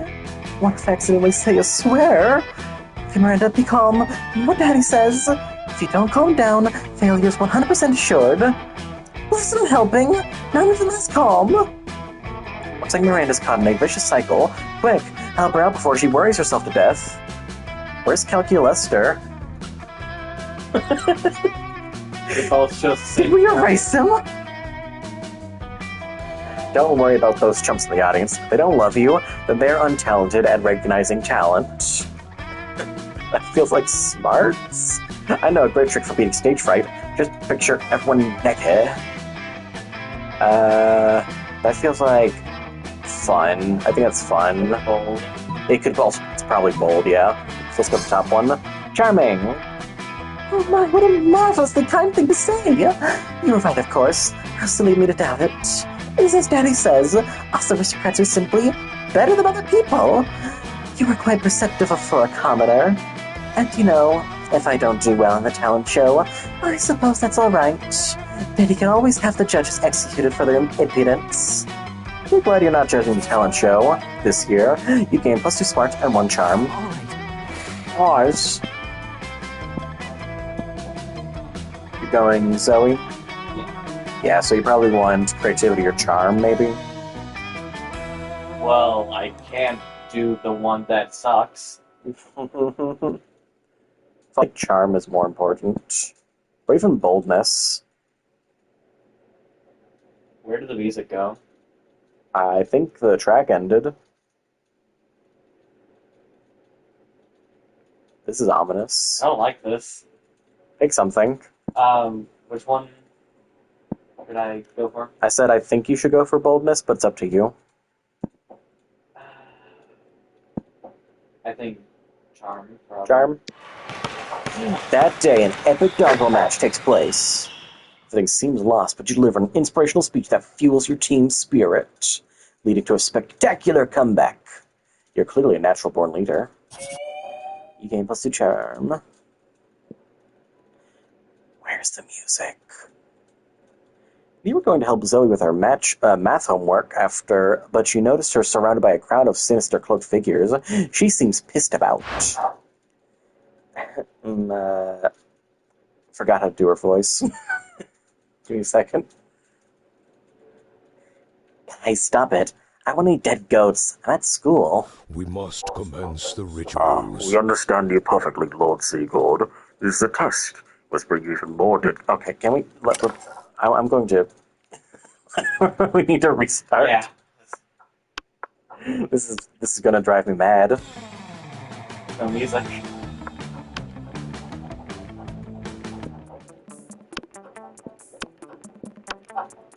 No.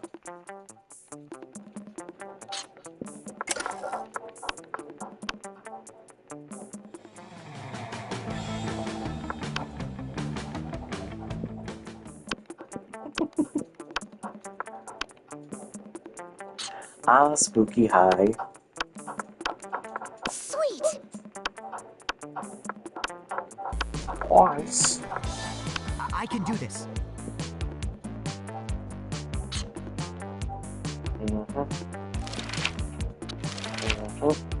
If you had to have sex with an animal, which animal would it be?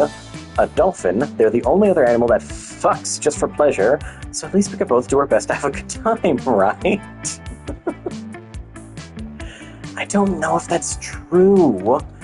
No one can make me fuck an animal. If I fucked an animal, it'd be of my own free will. As a matter of fact, I already have fucked an animal. So joke's on you, pal. That's boldness. A purebred horse, at least I can keep his semen and sell it. It's worth a lot. Who said there was no silver lining to bestiality? Christ. That's probably fun or charm. This feels like, well, that's obviously wealth. Or what is it? Not wealth, it's, money. It's money.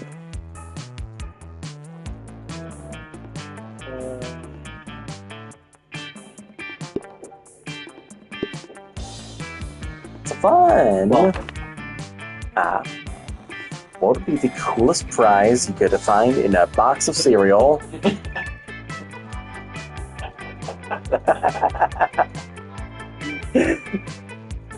A tiny piece of sharp metal so every scoop would be full of thrill and danger. Phone number of that sexy tiger on the front of the box. He's so passionate about breakfast and health, he's surely also a great lover. A sample of more nutritious breakfast options, so people are encouraged to stop eating that colorful bread. So, probably smarts, that's boldness, and that's gotta be charm. Both with the same things. Whoa, with the same person? The world will end tomorrow. What will you do today? 100 push-ups. No, 200 push-ups. They always tell you the world is ending. I'll profit on other people's hysteria. So, Vera, that's Scott, I think. Netflix and chill. That's Polly. It's okay. We invented the apocalypse to take care of the overpopulation of commoners. That's Miranda. I was parties if there were no tomorrow, so who cares? Polly. I would panic because that's what real organic people do, and I am a real organic person. That's nice, Calculester. So, this one. That's Polly. Okay, then what's this one? Oh, wait.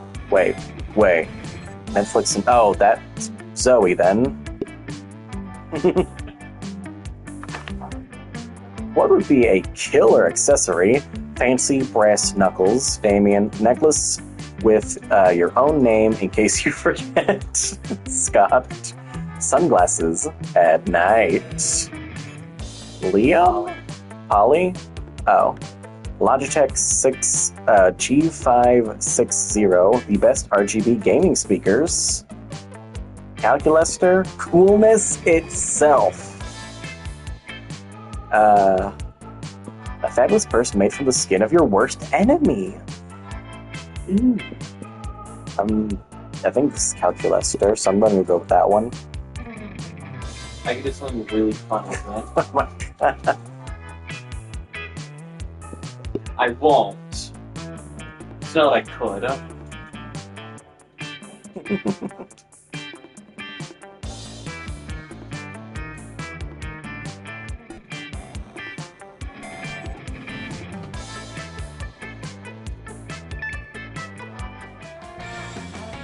Let's go. Okay, so you're going for Zoe, so you want creativity? Yeah. So I think I want Charm. Let's see, Charm. Creativity, fun, money. Yeah, okay, Charm. That day, an epic dodgeball match takes place. Everything seems lost, but you live an inspirational speech that fuels your team's spirit. A spectacular comeback. Feeling the natural born leader. You can plus your Charm. You see Miranda in her gym outfit in the far end of the gym swimming pool. Wait, the gym has a swimming pool? Why aren't you using it? Why are we playing dodgeball? Why don't you go see your classmates in swimsuits? Why don't you get to see your classmates in swimsuits? Anyway, as you approach Miranda, she shrieks and her merman bodyguards tackle you to the floor. Who are you? Are you here to kill me? I'm just a better swimmer. This is not basis for an assassination. Wait, you don't swim? You're without fins and without gills. You'll just choke right away. Could you help me with the situation? I'm the best swimmer in school. My parents said that it's just how it's supposed to be, but you'll sometimes just get too jealous. My dad used to send such hoodlums to a farm, but now he says I'm not 11 anymore, so I have to learn to deal myself with the. I have to learn to deal myself with the people who might plot my assassination. I have no idea who's behind this. Can you help me catch those jealous people? How about a charity swim? You won't participate, and whoever comes first gets a ticket to the farm. That's money? Quantity over quality. Mines. Loads of mines. Those ones that make beeping noises with big chains and spikes. They're bound to catch someone, or at least smear the message across the ceiling. That's gotta be boldness. Which, if that's true, then they're both the same stat. A charming charity swim could be smarts, maybe. This is definitely boldness. As long as this isn't creativity, then it should be fine. Yay! It is a delightful idea. We can make it a charity for serfs without a master. You know, those sad ones without someone to give orders to them. I think they call them free people. I have a list of farms for my parents, like this one, Rancho Relaxio, but with fire instead of relax. They are not very good at naming, but they are quite good at fire. Your idea worked, but we should probably have a talk about your pets. You get +2 fun, and +1 smarts. All right. That day while rehearsing for the class play, it's as though The performance is intense and inspiring. It will be rehearsed for generations. I'm going to help Zoe with her math homework, after all. Bleh. Oh, it's the same. Okay. Yep, skip that one, and then... The rituals. More dead goats to satisfy your dark hunger. What? No, that's the opposite of what I've said. And I don't go by Z-Gord anymore. I'm Zoe, okay? Z-O-E. It's not her voice. How do I... Can we take a brain check on that study session, Oz? I can't stand to be around these jerks. Zoe brushes you, past you on her way out. These cultists stare at you with unconcealed awe. Well, okay, it's concealed by their terrifying masks, but still... All hail Zagord. Zagord trusts you by name, and you do not go mad with pleasure. He trusts you almost as if you were an equal. He passed within inches of your frail mortal frame, and what's more, he'd mentioned rain. Could it be that it was referring to the fabled storm of cerebrospinal fluid, which will one day come to quench all sanity? Brothers, sisters, bow down before Oz, for they are clearly the prophet of Zagord. Please, O prophet, guide our worship, for we have noticed of late that our Lord is dissatisfied with our sacrifices. The blood of many goats once pleased Zagord, and yet now we do not understand what has changed. That's pretty obvious. Perhaps given your special relationship with our incomprehensible master, could suggest a new sort of sacrifice that would please him. Fuck it, you've got nothing better to do. You decide to be a prophet for the day. You tell them that what they should really be sacrificing... Sacrifice your own harmful prejudices. It's important to learn from your master, so sacrifice another goat, but write "We're sorry" on the side. That feels like charm, and sacrifice your own harmful prejudices, probably smarts?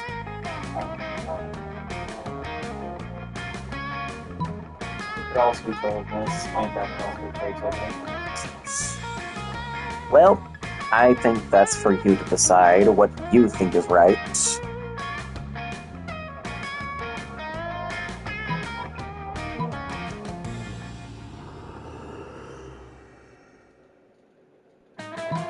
That has to be boldness. You think? Okay. So then, It's an explanation point at the end. if you think, then don't do it.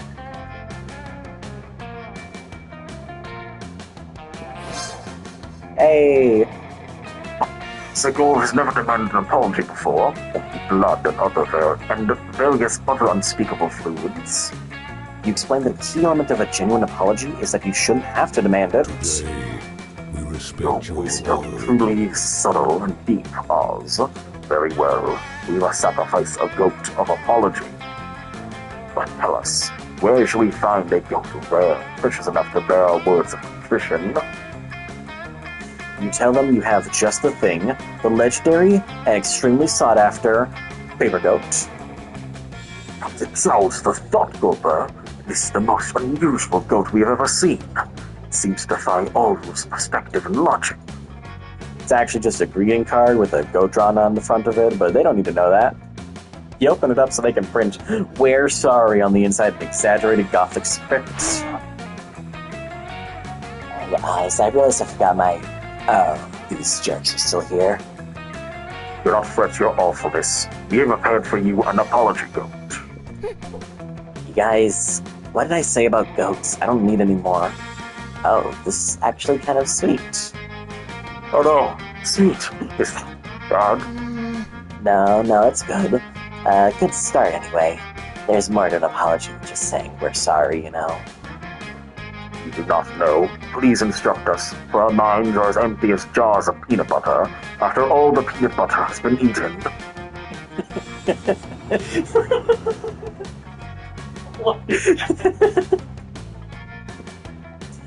Well, you've got to actually commit to behaving better in the future. Like, for one thing, stop calling me Zagord. I'm Zoe, and no more goats. Your words will prove. We understand. The greatest sacrifice of all is to sacrifice The past. What once was now no longer will be. We shall embrace change and transmutation and dedicate ourselves anew to the cult of Zoe. Good enough. Not bad for half hour's work. Maybe you are cut out for this whole cult later thing. Game +2 charm +1 smarts. Everybody choose an occupation. Say your choice out loud to the rest of the players before clicking. Gambler. Street dancer, whatever that is. Street performer. Street performer. Player is based on how funny a TV show called American's Next Selected Occupation would be. Start debating now. America's Next Gambler. Or America's Next Street Performer. I feel like Gambler's funnier. You see, mine could actually happen.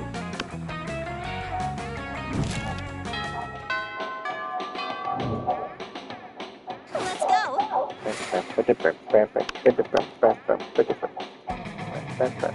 What if I went up? You find Liam artfully arranging his food, while Miranda diligently sorts her silverware. Neither of them is eating, obviously. Have you found it yet? I'm trying, Liam. I think it's an art, not a science. What can it be? It's just silverware. Just silverware? And I suppose the food in your food pick is just food. No, it's a metaphor for urban consumption in a post-modern industrialized mega society. My silverware is a metaphor for silverware. Yes, is that not enough? It's more than enough. But can we hardly along? The lighting is perfect right now, and I don't want to lose it. You're a bit of a silverware aficionado yourself. Maybe you can speed up the selection process while simultaneously demonstrating your knowledge. Try the picture fork. It's a fork for taking pictures of. Nothing conveys elegance and taste like a gloating spoon.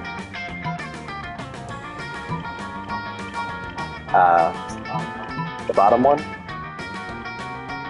Oh, yeah, probably.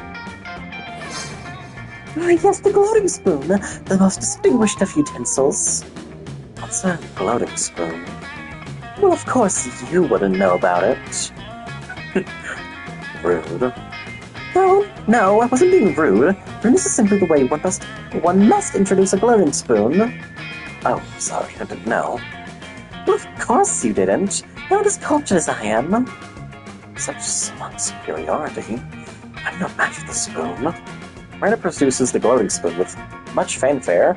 It looks like a regular spoon to you, but then, what do you know, peasant? You convince Miranda to spend some time with you after lunch, lovingly explaining the spoon's finer points, even though spoons don't have points. I mean, sometimes the bottom spoons are kind of like sharp-cornered, and then they like poke them into your cornea.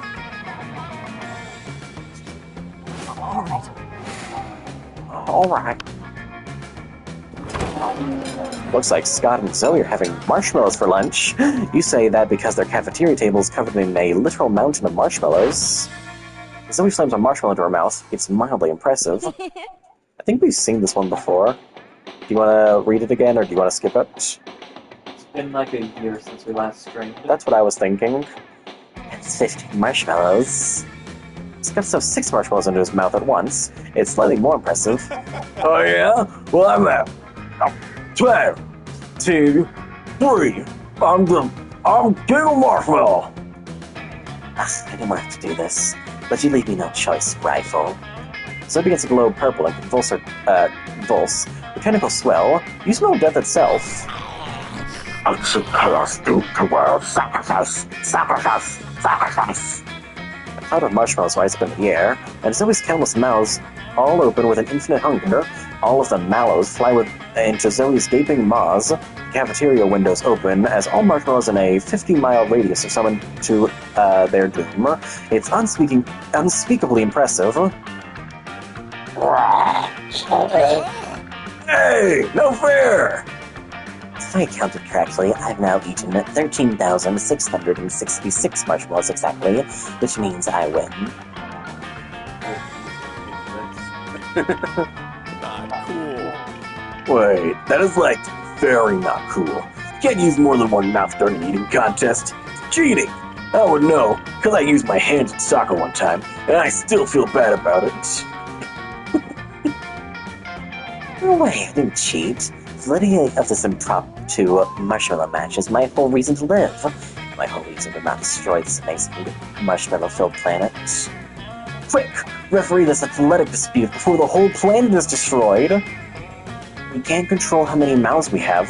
That's not nice. Scott, are you a good boy or not? Scott, play smart and be creative. Don't you have many other holes you can use to win? Scott's eyes widen in primal fear. Wait! I'm sorry, Zoe! I want to be a good boy! How am I not a good boy? Wait, Scott? Who's a good boy again? It's me! Scott! Who's a good boy? Me! Then I guess I'm the winner. Mouths and all. Zoe may have won the marshmallow battle, but you'll win the marshmallow prom date demon friendship war. Everybody choose an object. Say your choice out loud to the rest of the players before clicking. Portable smoke alarm. Pretty Fazbear plushie. Freddy Fazbear. Player just decided based on how likely you would end up in prison if the police caught you trafficking with this in front of a school. Freddy Fazbear. I feel like mine, but I want you to win. Put your hands in the air. All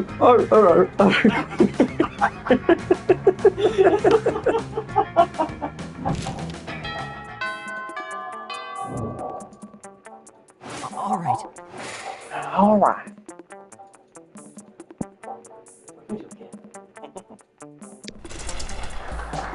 They were rehearsing the class. You can't help but feel that you're not as good as the role required you to be.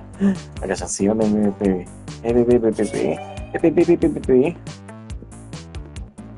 E-Spot so we can say hello. She seems to be in a pretty good mood. Yeah, sorry about running out of you before. I was just overwhelmed by all that cult stuff. Speaking of them, they're actually been a lot better lately. They're still pretty clueless, but at least they haven't given me any more dead animals. I wonder what's gotten into them. Well, better not to mess with success. Zoe, out! Anyway, I gotta go study for my ambush finance midterms. Later!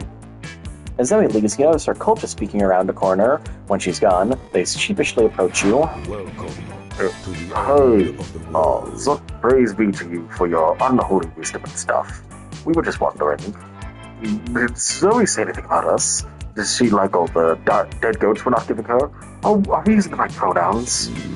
We all love her so much. We want to make sure she's happy, as happy or unhappy or ruthlessly insane as she can possibly be.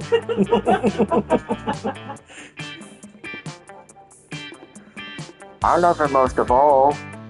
So that you can't possibly love her more than I do. I'm the one standing at the front. I was standing in front last time. We all look the same because we're all wearing masks. Silence. You can't silence me. You're not our Grandmaster. Well, someone is right. I mean, we have a Grandmaster, don't we? What kind of cult would be what kind of cult would we be without a Grandmaster? We don't, do we? Well, what do we do?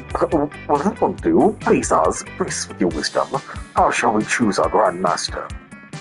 You need to learn to think like your mistress.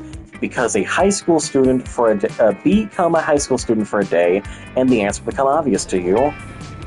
That sounds like fun, maybe?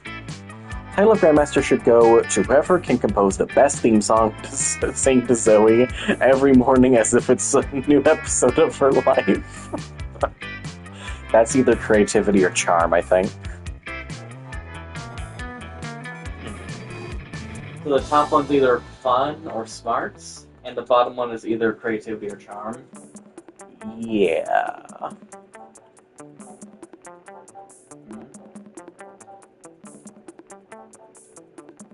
I want to say the top one is smarts, and the bottom one is probably creativity. should go for top line. I will let you be the ultimate decider of such. It was fun, and it was... Anyway! Yeah! Indeed, in the past we have often controlled our forms and dark rituals in order to better comprehend the state of our dread leader. But this will be our most unwholesome transformation yet. Still, it must be done. Bring forth the backpacks and the 3-ring binders. Open the vaults and despoil them of their foe charms. We must. This is going to be the best semester of all time. The cults disperse throughout the school. They're new here to get the full Spooky High experience. And soon... We have learned a great deal in the past 30 minutes. Most of all, we have learned that high school is essentially a glorified popularity contest, with the sign of wanton candy abuse interrupted by occasional learning. We are a candy-free cult, and have sworn off learning as part of our pact with our dread leader, but the popularity thing gave us an idea. We are hereby elevating our most popular member to the role of Grandmaster, Rad Phillip. Please step to the front of the group. Rad Phillip steps to the front of the group. He looks exactly like everyone else, but that swagger, so cool. After watching him, you gain +2 charm and 1 fun. Let's go. Okay. So, smarts and fun, I think I should go with more charm. So I can be like high in 3 stats and then have 3 weak stats. Or should I go for boldness so I can have 4 strong stats and have 2 weak stats? I don't really think that Miranda needs boldness. That's probably true. So yeah, we're going charm. Or should I buy an object? Yeah, and passive on a heart. That day, an epic dodgeball match takes place, but the match isn't as important as the human interactions within it. You're at your peak when you decide to go for the overkill and wink at one of your teammates. He's totally mesmerized. It's the most epic wink ever. Damn, you know how to win over people's hearts. It's charm. In the next round, you find yourself on a team with Zoe, Miranda, Dahlia, and the amalgam of fungus and fur that call itself Violet and Tate. You're losing. What the hell is Dahlia? Oh. You? I'll stop all these dodgeballs with my face! Yes, good. Stand in front of me so that nothing ruins my expertly coiffed hair. I'm Zoe. Go over there and, I don't know, eat their brains or something. No can do, friendo. Too busy laughing at all this failure and imagining everybody naked. Plus my popcorn's almost ready. Bad trip. No, you're all doing this all wrong. We can see so clearly this team's problem is... Is it that we're bad at dodgeball? Of course not. It's that you're bad at relationships. So obvious. Dahlia has the perfect sports body, but no understanding of tactics. No tactics, you right in the mouth. Miriam's a natural leader, but her frail figure makes her unfit for team athletics. I wear my brittle bones with pride as proof of noble inbreeding. Ew. Dobby. Okay, you can... Not right now. No, Dobby. Sally. Hi. You want to say something to the audience? No? You're just gonna sit there? No. You're kind of in my face. Okay, you didn't have to leave. That was insightful. Hi, you coming back? There you go. You coming back? Alright, you gotta sit down. There you go. That if they were to fuse into a single being, they would be unstoppable. You know, you might have a point. Princess Muscles, will you join your brawn with my brains? Sure, I can do that. I think I saw it on TV once. Time seems to freeze as Dahlia and Miranda spontaneously burst into dance. They gyrate, sashay, and peer away towards each other until Dahlia picks up Miranda and puts her on her shoulders. Is in the air. It's just as we thought. The power of their love has made them unstoppable on the dodgeball court. They're obliterating the competition with a combination of keen strategic insight and raw muscularity. 1, 2, draw fan art, but can't look away. Yes, the really does conquer. Uh-oh. Hey guys, the game is over. We won. You can stop subjugating the other team now. I mean it. Hey, stop establishing a police state and ruling it. Please stop establishing a police state and ruling it with an iron fist. That's not what the gym is for. Oh, jeez, they got mad with power. If we don't do something to separate them, we're doomed. Hell yeah, you're great at fucking shit up. You had your devious plan. You know what they say, three's a crowd. Invite a third wheel to come ruin their fusion. Remind Miranda that if she really wants to follow Valentine's advice, she should make sure to feed on her host's brain. What? Is this... This feels like charm? This might be fun or boldness. I think this one should be charm, though, so... For real?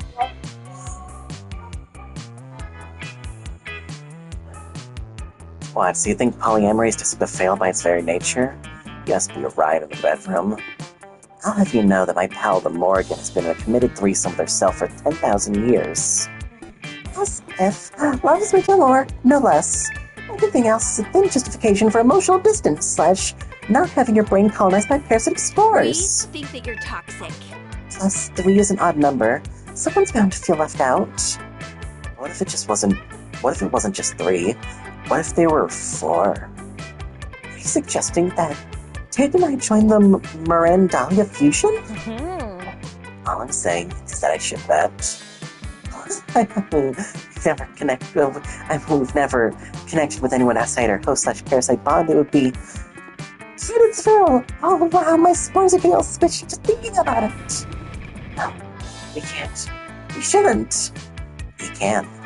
You should. Violet take charge into the fray and join Mirandalia's already imposing fusion. The addition of 2 more only makes them more powerful. They rule the gym with an iron fist. Ever is pissed off at you frustrating this new age of terror. They're also pretty squicked out by how Violet keeps moaning the whole time. You lose -2 charm and 1 fun. Dang. I blame you for this. All right. Oh. Again, you're at the movies when you receive a summons from Miranda. Oh, thank goodness you could come. Technically, Miranda's guards forced you to meet with her, but you'd rather not split hairs. I'm contemplating a decision of extreme gravity to date Vicky or not to date. As you are famed throughout the school as a wanton Lothario, I thought I had best ask for your advice. But please be sure to frame it in terms that I will understand. Something simple and straightforward. In short, I need you to tell me which item of silverware Vicky most closely resembles. Bread. Gilded shrimp tongues, delicately inlaid with diamonds and baby teeth. Right. Bread. Oh, gilded shrimp tongues? One of the most elegant of silver wares. And gilded, gold on top of silver. How decadent. Of course, the diamonds must represent her strength and endurance. While the baby teeth represent her inner tenderness and willing to steal teeth from babies. I cannot imagine a more appropriate piece of silverware to be my date. But I'm told I'm not allowed to take actual silverware to the prom as my date, so your friend will have to suffice. Thank you ever so much. Miranda's goons drag you away, but not before Miranda awards you +3 money for your marvelous advice. You're rich! We. Everybody chooses a TV show. Say your choice out loud to the rest of the group before clicking.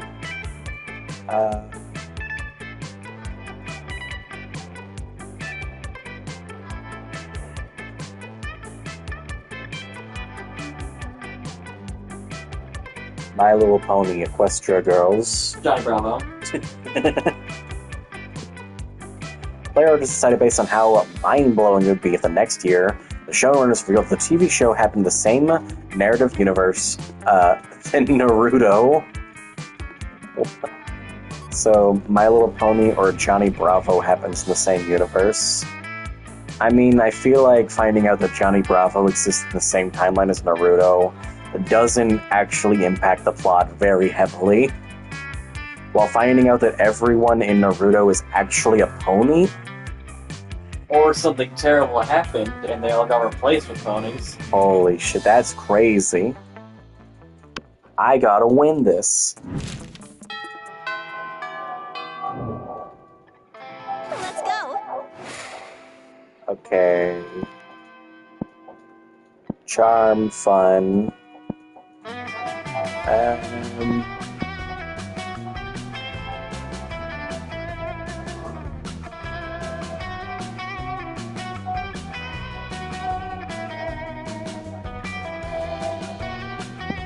I think charm, probably.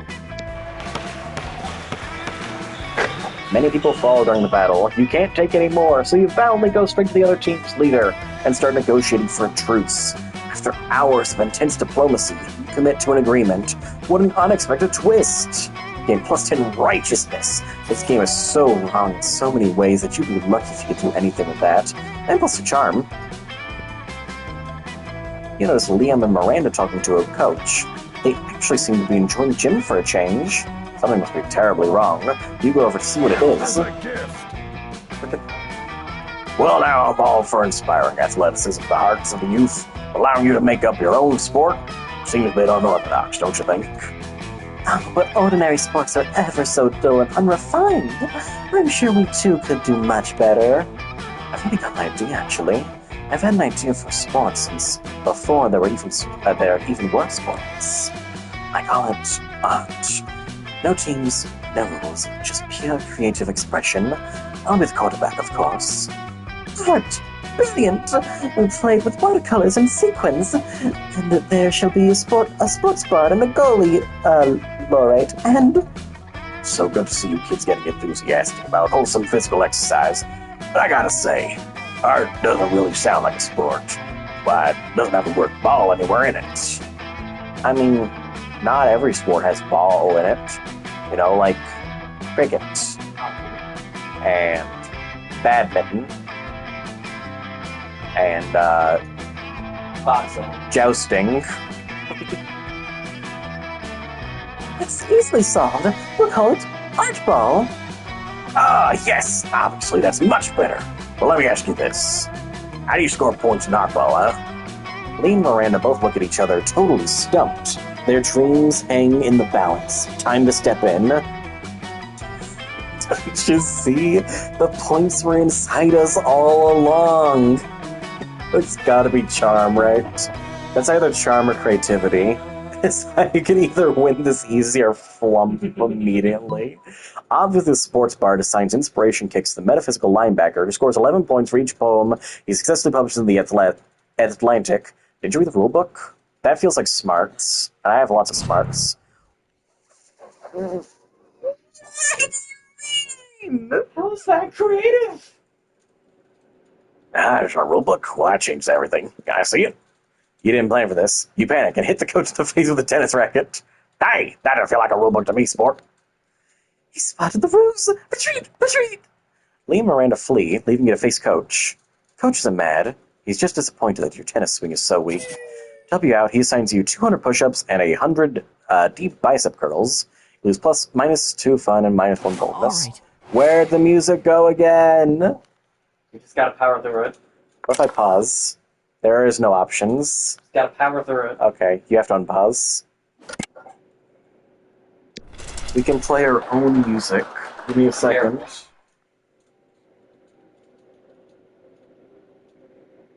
Don't get anything that's copyrighted.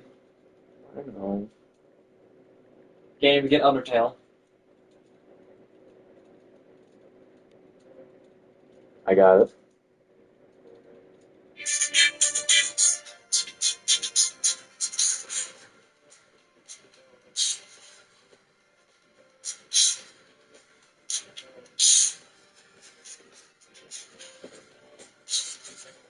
Okay, so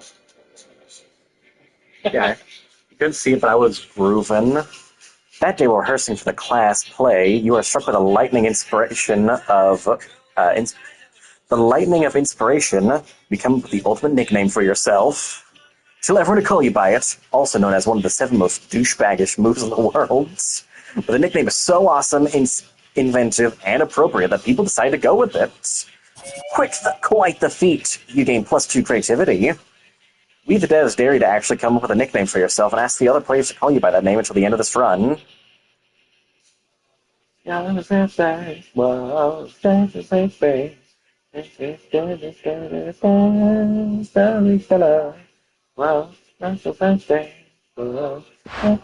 don't have to follow your dares. To be or not to be as high as balls? Not even a question, I'm already there. To tree or not a tree? Wait, I got questions. I'm a tree. Okay, guys, I'm really digging the Shakespeare fanfic you're doing here. Now, all I need to do is kiss. Kiss who? Just the point, just the point. Just point the way, I'll kiss whoever. How about death? Tried it, it was okay. Actually, how I died. No, I was being metaphorical. I meant that you should join me and feel the gentle caress of the dark side. Well, this play just got spicy. I mean, I'm playing a cult member, so I'm 100% on board with this. And trees provide shade. Perhaps I am already on the dark side. And I'm a plague doctor, so like, doctors are good, but plague is bad? I don't know who to choose. There's at least a 50% chance that Polly will choose to go with the dark side. That chance, like Polly, is unacceptably high. Put a stop to this madness. Not every... I'll tell you what I want, what I really, really want. Not everything is about good and evil, guys. The real question has been to find a shirt for poor topless Dimitri. I don't know. I don't know what either of these would be. The question is, are any of these bold? Storyteller. I mean, maybe the bottom one's bold. Top one could be bold, actually. Because that's, like, clearly just a What's out of this? Whoa. Who could have imagined? I'll tell you what I want, what I really, really want. I'll tell you what I want, what I really, really want. I wanna really, really, really, really want. On a fun. Yes! So tell us what you want, what you really, really want. You want to. You want to. You want to.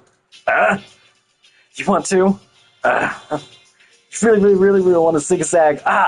If you want to be my lover. That's not what I want. I want you to join the dark side.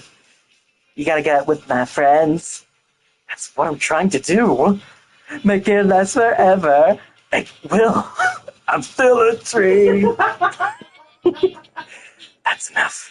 I will not be sounding like the object of some teen sex anthem. Until we meet again. Dimitri vanishes in a cloud of purple smoke. No one notices. You're too busy scream singing the words to a Spice Girls song. You gain +2 fun and +1 boldness.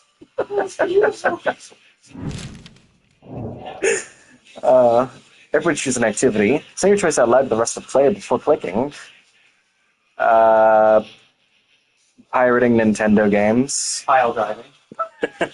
Player decided based on how weird yet interesting your next Tinder date it would be if it revolved around doing this activity together. Pile drive, right? Whoa. Whoa. How long is the song?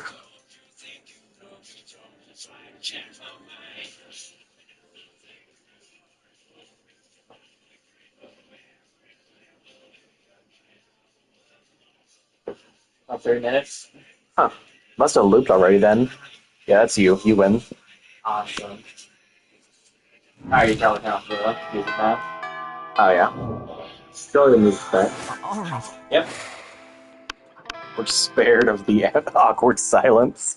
Yeah. Why would I ever go to a table with that guy?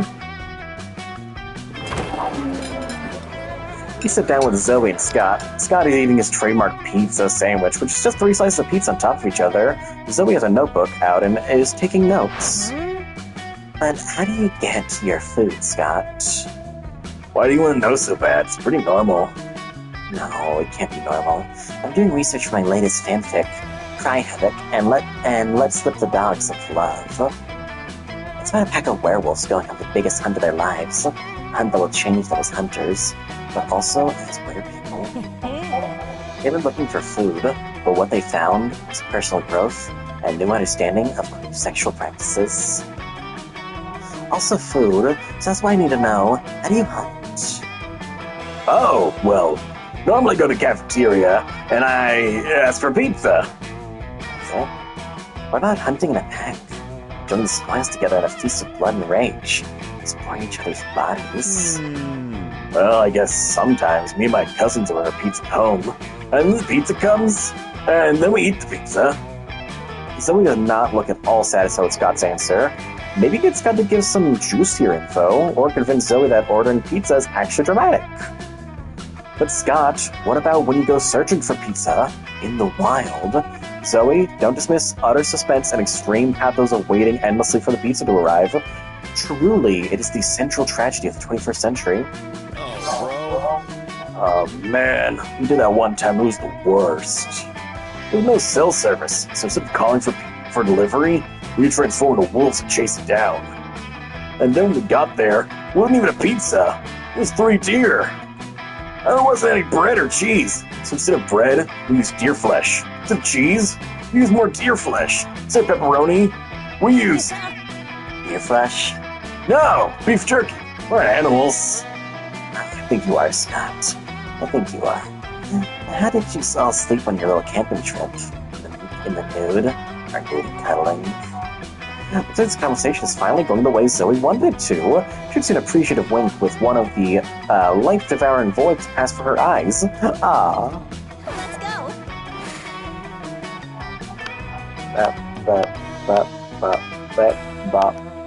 Beep, burp, beep, burp, beep, burp. Boo. You come upon Damien sneering at Miranda's elaborate silverware spread while her eating serfs chow down obediently at a neighboring table. I still don't get why you collect all these stupid forks and spoons and What a shit. noob. I mean, even the knives don't really look all that deadly. Doesn't Nate want to battle voice Damien? Does he? I think so. I know Aaron Hansen voices Scott, and everyone knows Jacksepticeye is Calculester. Silly boy, the silverware is not for killing. Things can be for stuff other than killing? That's lame as hell. It's basically useless. I mean, you don't even eat. Your serfs do it for you. Well, of course they do. But they're not used for... But they're not using any of your silverware. Naturally they aren't. Serfs must eat with their hands, as befits the lower classes. So you're saying the silverware collection has no practical purpose? Things have practical purposes? These two could go round and round like this forever, unless you say something to resolve the dispute. See, since the music has turned off again, so I need to find another new song.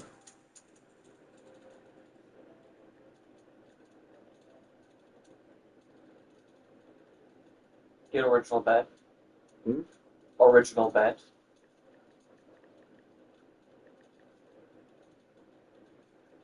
This one? Ooh, no ads twice in a row.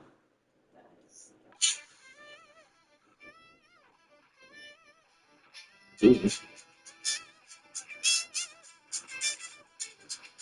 Yo.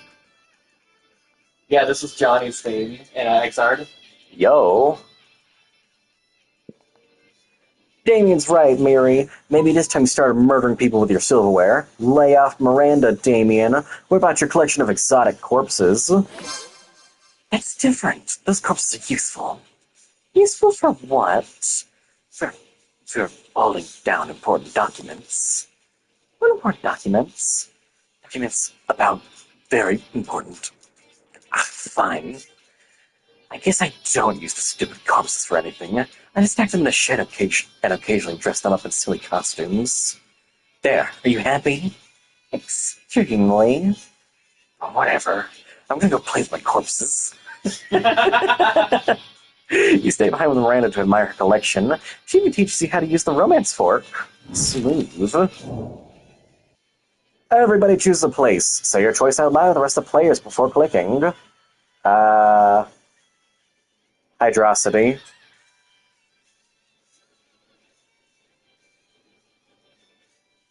Pluto. Player decided based on how bizarre it'll be if after your great uncle dies, you discover his last will is to be buried in that place. So, the level in Sonic that no one can agree on the name of, or the Dwarf planet. distant dwarf planet. I mean, both of these are pretty weird. I'm not sure which One is weirder. is possible, though. One is possible. One is like, yeah, I don't know. Mine or yours? I don't know. Random? Let's Epic.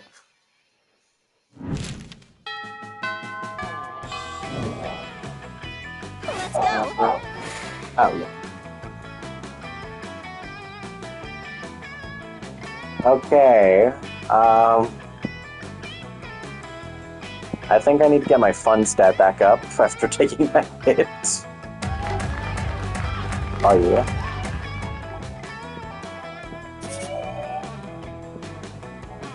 Afterwards, a royal procession, 500 members strong, informs you that Miranda has requested your presence at dinner tonight.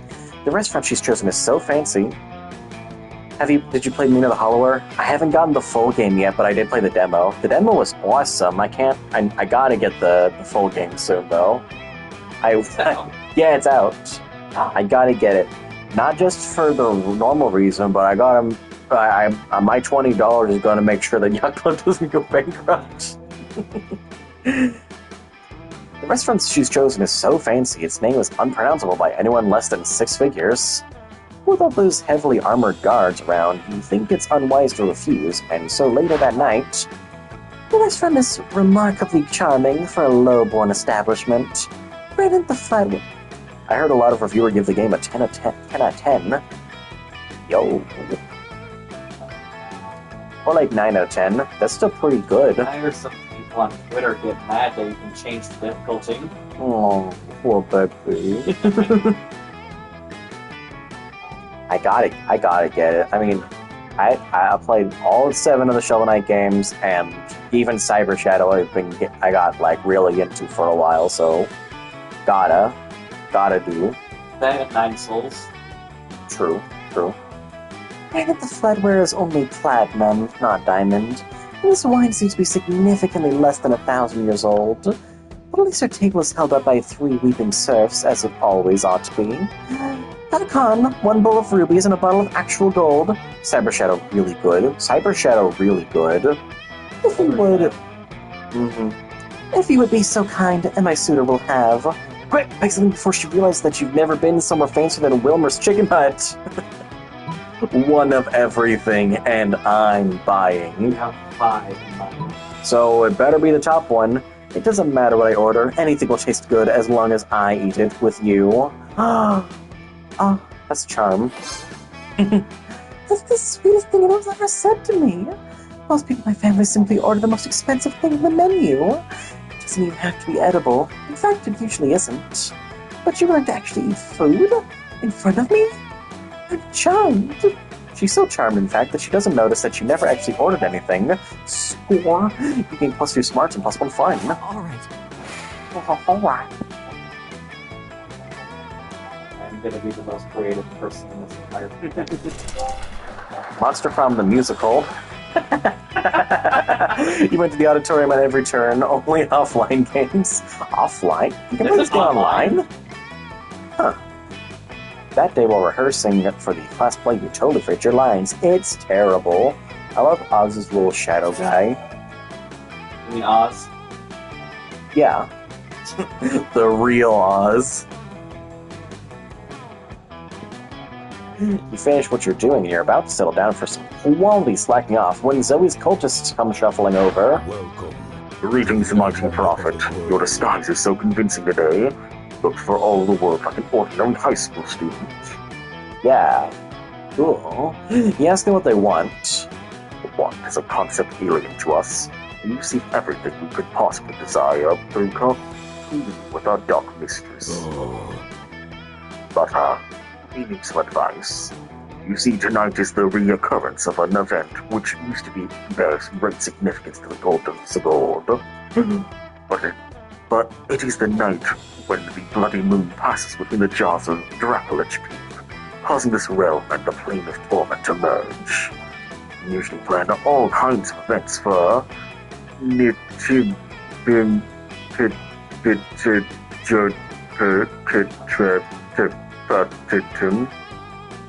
ritual cannibalism, profane summonings, a partial reading of Dianetics.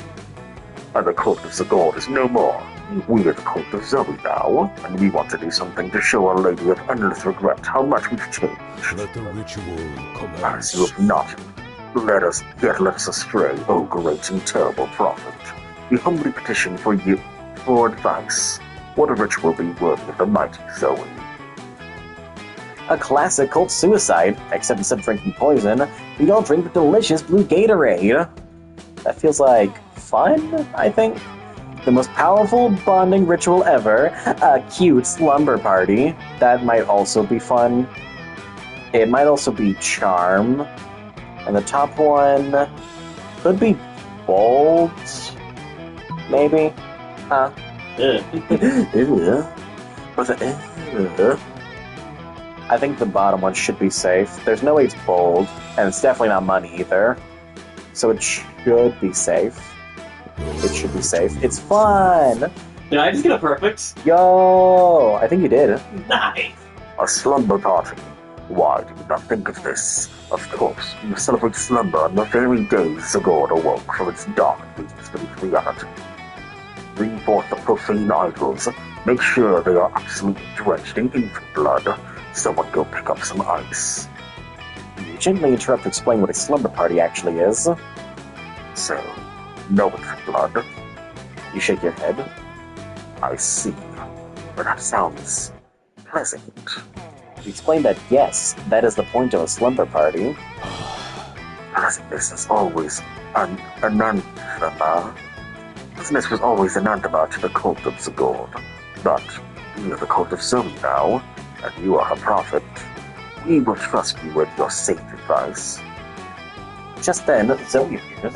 Dang, you wanted this to be a surprise. Hey guys, what's going on? Not sacrificing any babies, I hope. Haha, no. We would never sacrifice any babies without asking you first. We simply wish to invite you to To what? our nocturnal congress. A nocturnal congress. I'm so over nocturnal congresses. No, it'll be different. There will be nail painting and makeovers, and we will discuss in conspiratorial tones those who we most desire to smooch. Oh, you mean like a slumber party? You know this ritual. OMG! Yes, I can't wait. I can't believe you guys are planning a slumber party just for me. This is the best trip ever. Well, in truth, the idea originated with our prophet, the wise Oz. Whoa, Oz? So you're the one who whipped my cult into shape? I can't tell you how grateful I am. But if you come to the slumber party, maybe I could show you? Looks like posing as a prophet of mindless cult is finally going to pay off sexually. +2 fun and +1 boldness. Alright. We'll go with Scott.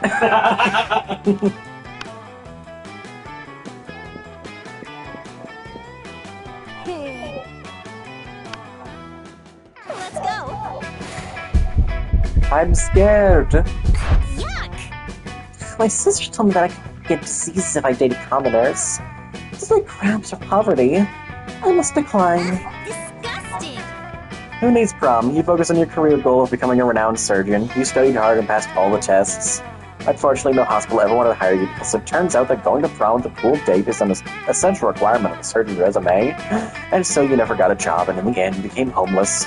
Don't even dare to think that the monster prom isn't important. All right. I am devastated. Hey, if it isn't my favorite prophet. You're the best, Oz. Those cultists were just the worst till you finally did your thing. You care is sexy. And you know what else is sexy? An army of cultists that want to do anything to worship me and please me. So, what if at prom night, we all look for new ways to have fun together? Wowie! Prom night comes, you have a lot of fun. You and Zoe have the best time together, and the cultists make it way better. They laugh at all your jokes, making you look funnier. They surround you in a circle, mesmerized, while you and Zoe slow dance. Welcome to the cult. And by the end of the night, they join you in some very restless rituals and flavorful festivities. Ah, and Zoe, so fun, so fabulous, so fierce. She surely is one to worship. All hail the cult of Zoe. So we got another ending, but also that's like the best ending, so... Most likely be a sleep raging just waiting for the code word. Always stay true to yourself. Secret endings. I wonder how many more rounds of this we should do until we start. 1,988. Yikes. I don't know if we're ever gonna max this game out. I don't think it's ever gonna happen. You gonna press the button? Oh.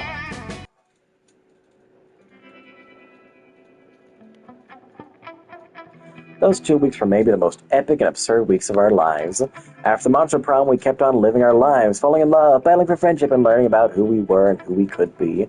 You know what? Life is wonderful. To the obscene amount of fan art she drew, Zoe was taken by Jim Davis, a renowned art creator of Garfield, as his protege.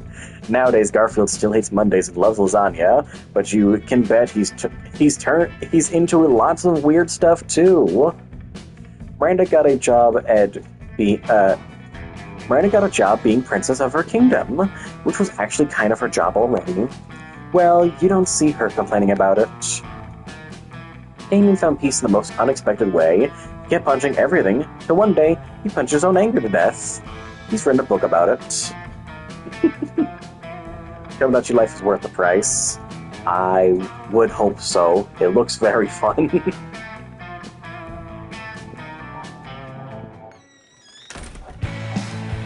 Awesome. Well, my throat hurts, so we're gonna have to be done after the credits. The credits are over. Wow, more images in gallery. We got the, what is it, Zoe and Oz ending? It'll be alright. Would it? Yeah. Okay.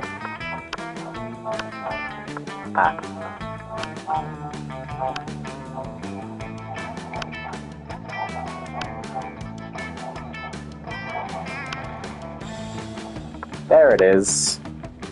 Best shit ever. That's delightful. What does that say? MonsterCon 20XO.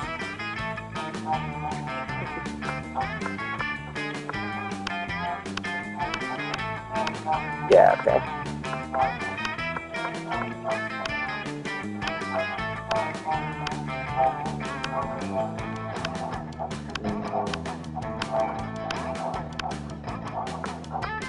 Okay. Anything in fan art? That Vera picture's new.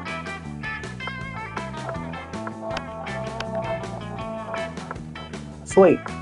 So, hopefully we're going to be streaming more now, and we're not going to go on another 10 eon long hiatus. Love to play Space Marine still. Yeah, we missed your birthday stream. Christ, has it been that long? Yep. Oh my gosh, okay. There's probably gonna be a lot more solo streams, which I don't think I've actually done any solo streams. Solo streams with voice on. I think all of the solo streams were always, no commentary, but I'm gonna do some with commentary now because... True. You can try Street Fighter Online. Namely because, geez, the last time we did a stream, I think we still worked at McDonald's. Jesus. We don't work there anymore. Fuck that place. Wait, no, we worked at McDonald's in October. We quit McDonald's in October. It's May. It's the last day of May. Oh my god. Oh god. We're terrible streamers. Okay. Anyway, we're gonna be streaming more often. We might do another duo stream tomorrow. Not sure what it would be. Might just be Monster Prom again. I really want to do a run that's just all four of the characters, and then just do their ending where they date themselves, Yeah. and then just kind of see what random things you can get when you're not going for anyone. So maybe we'll do that tomorrow. Otherwise, yeah, that should be about it. Yeah. Oh, right. More solo streams because we're gonna be doing Uber Eats now. DoorDash. Same, different.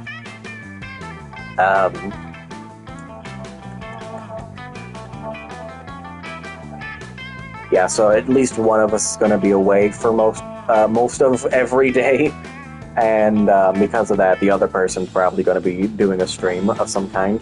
I'm thinking either Stardew or Hollow Knight is going to be what I play. Depends on how I'm feeling. Probably either I'm thinking either Hollow Knight, no upgrades, and see how far I can get, or just playing Stardew, because I'm still going for every spouse's one perfection ending. I think Harvey's the next one I'm going for.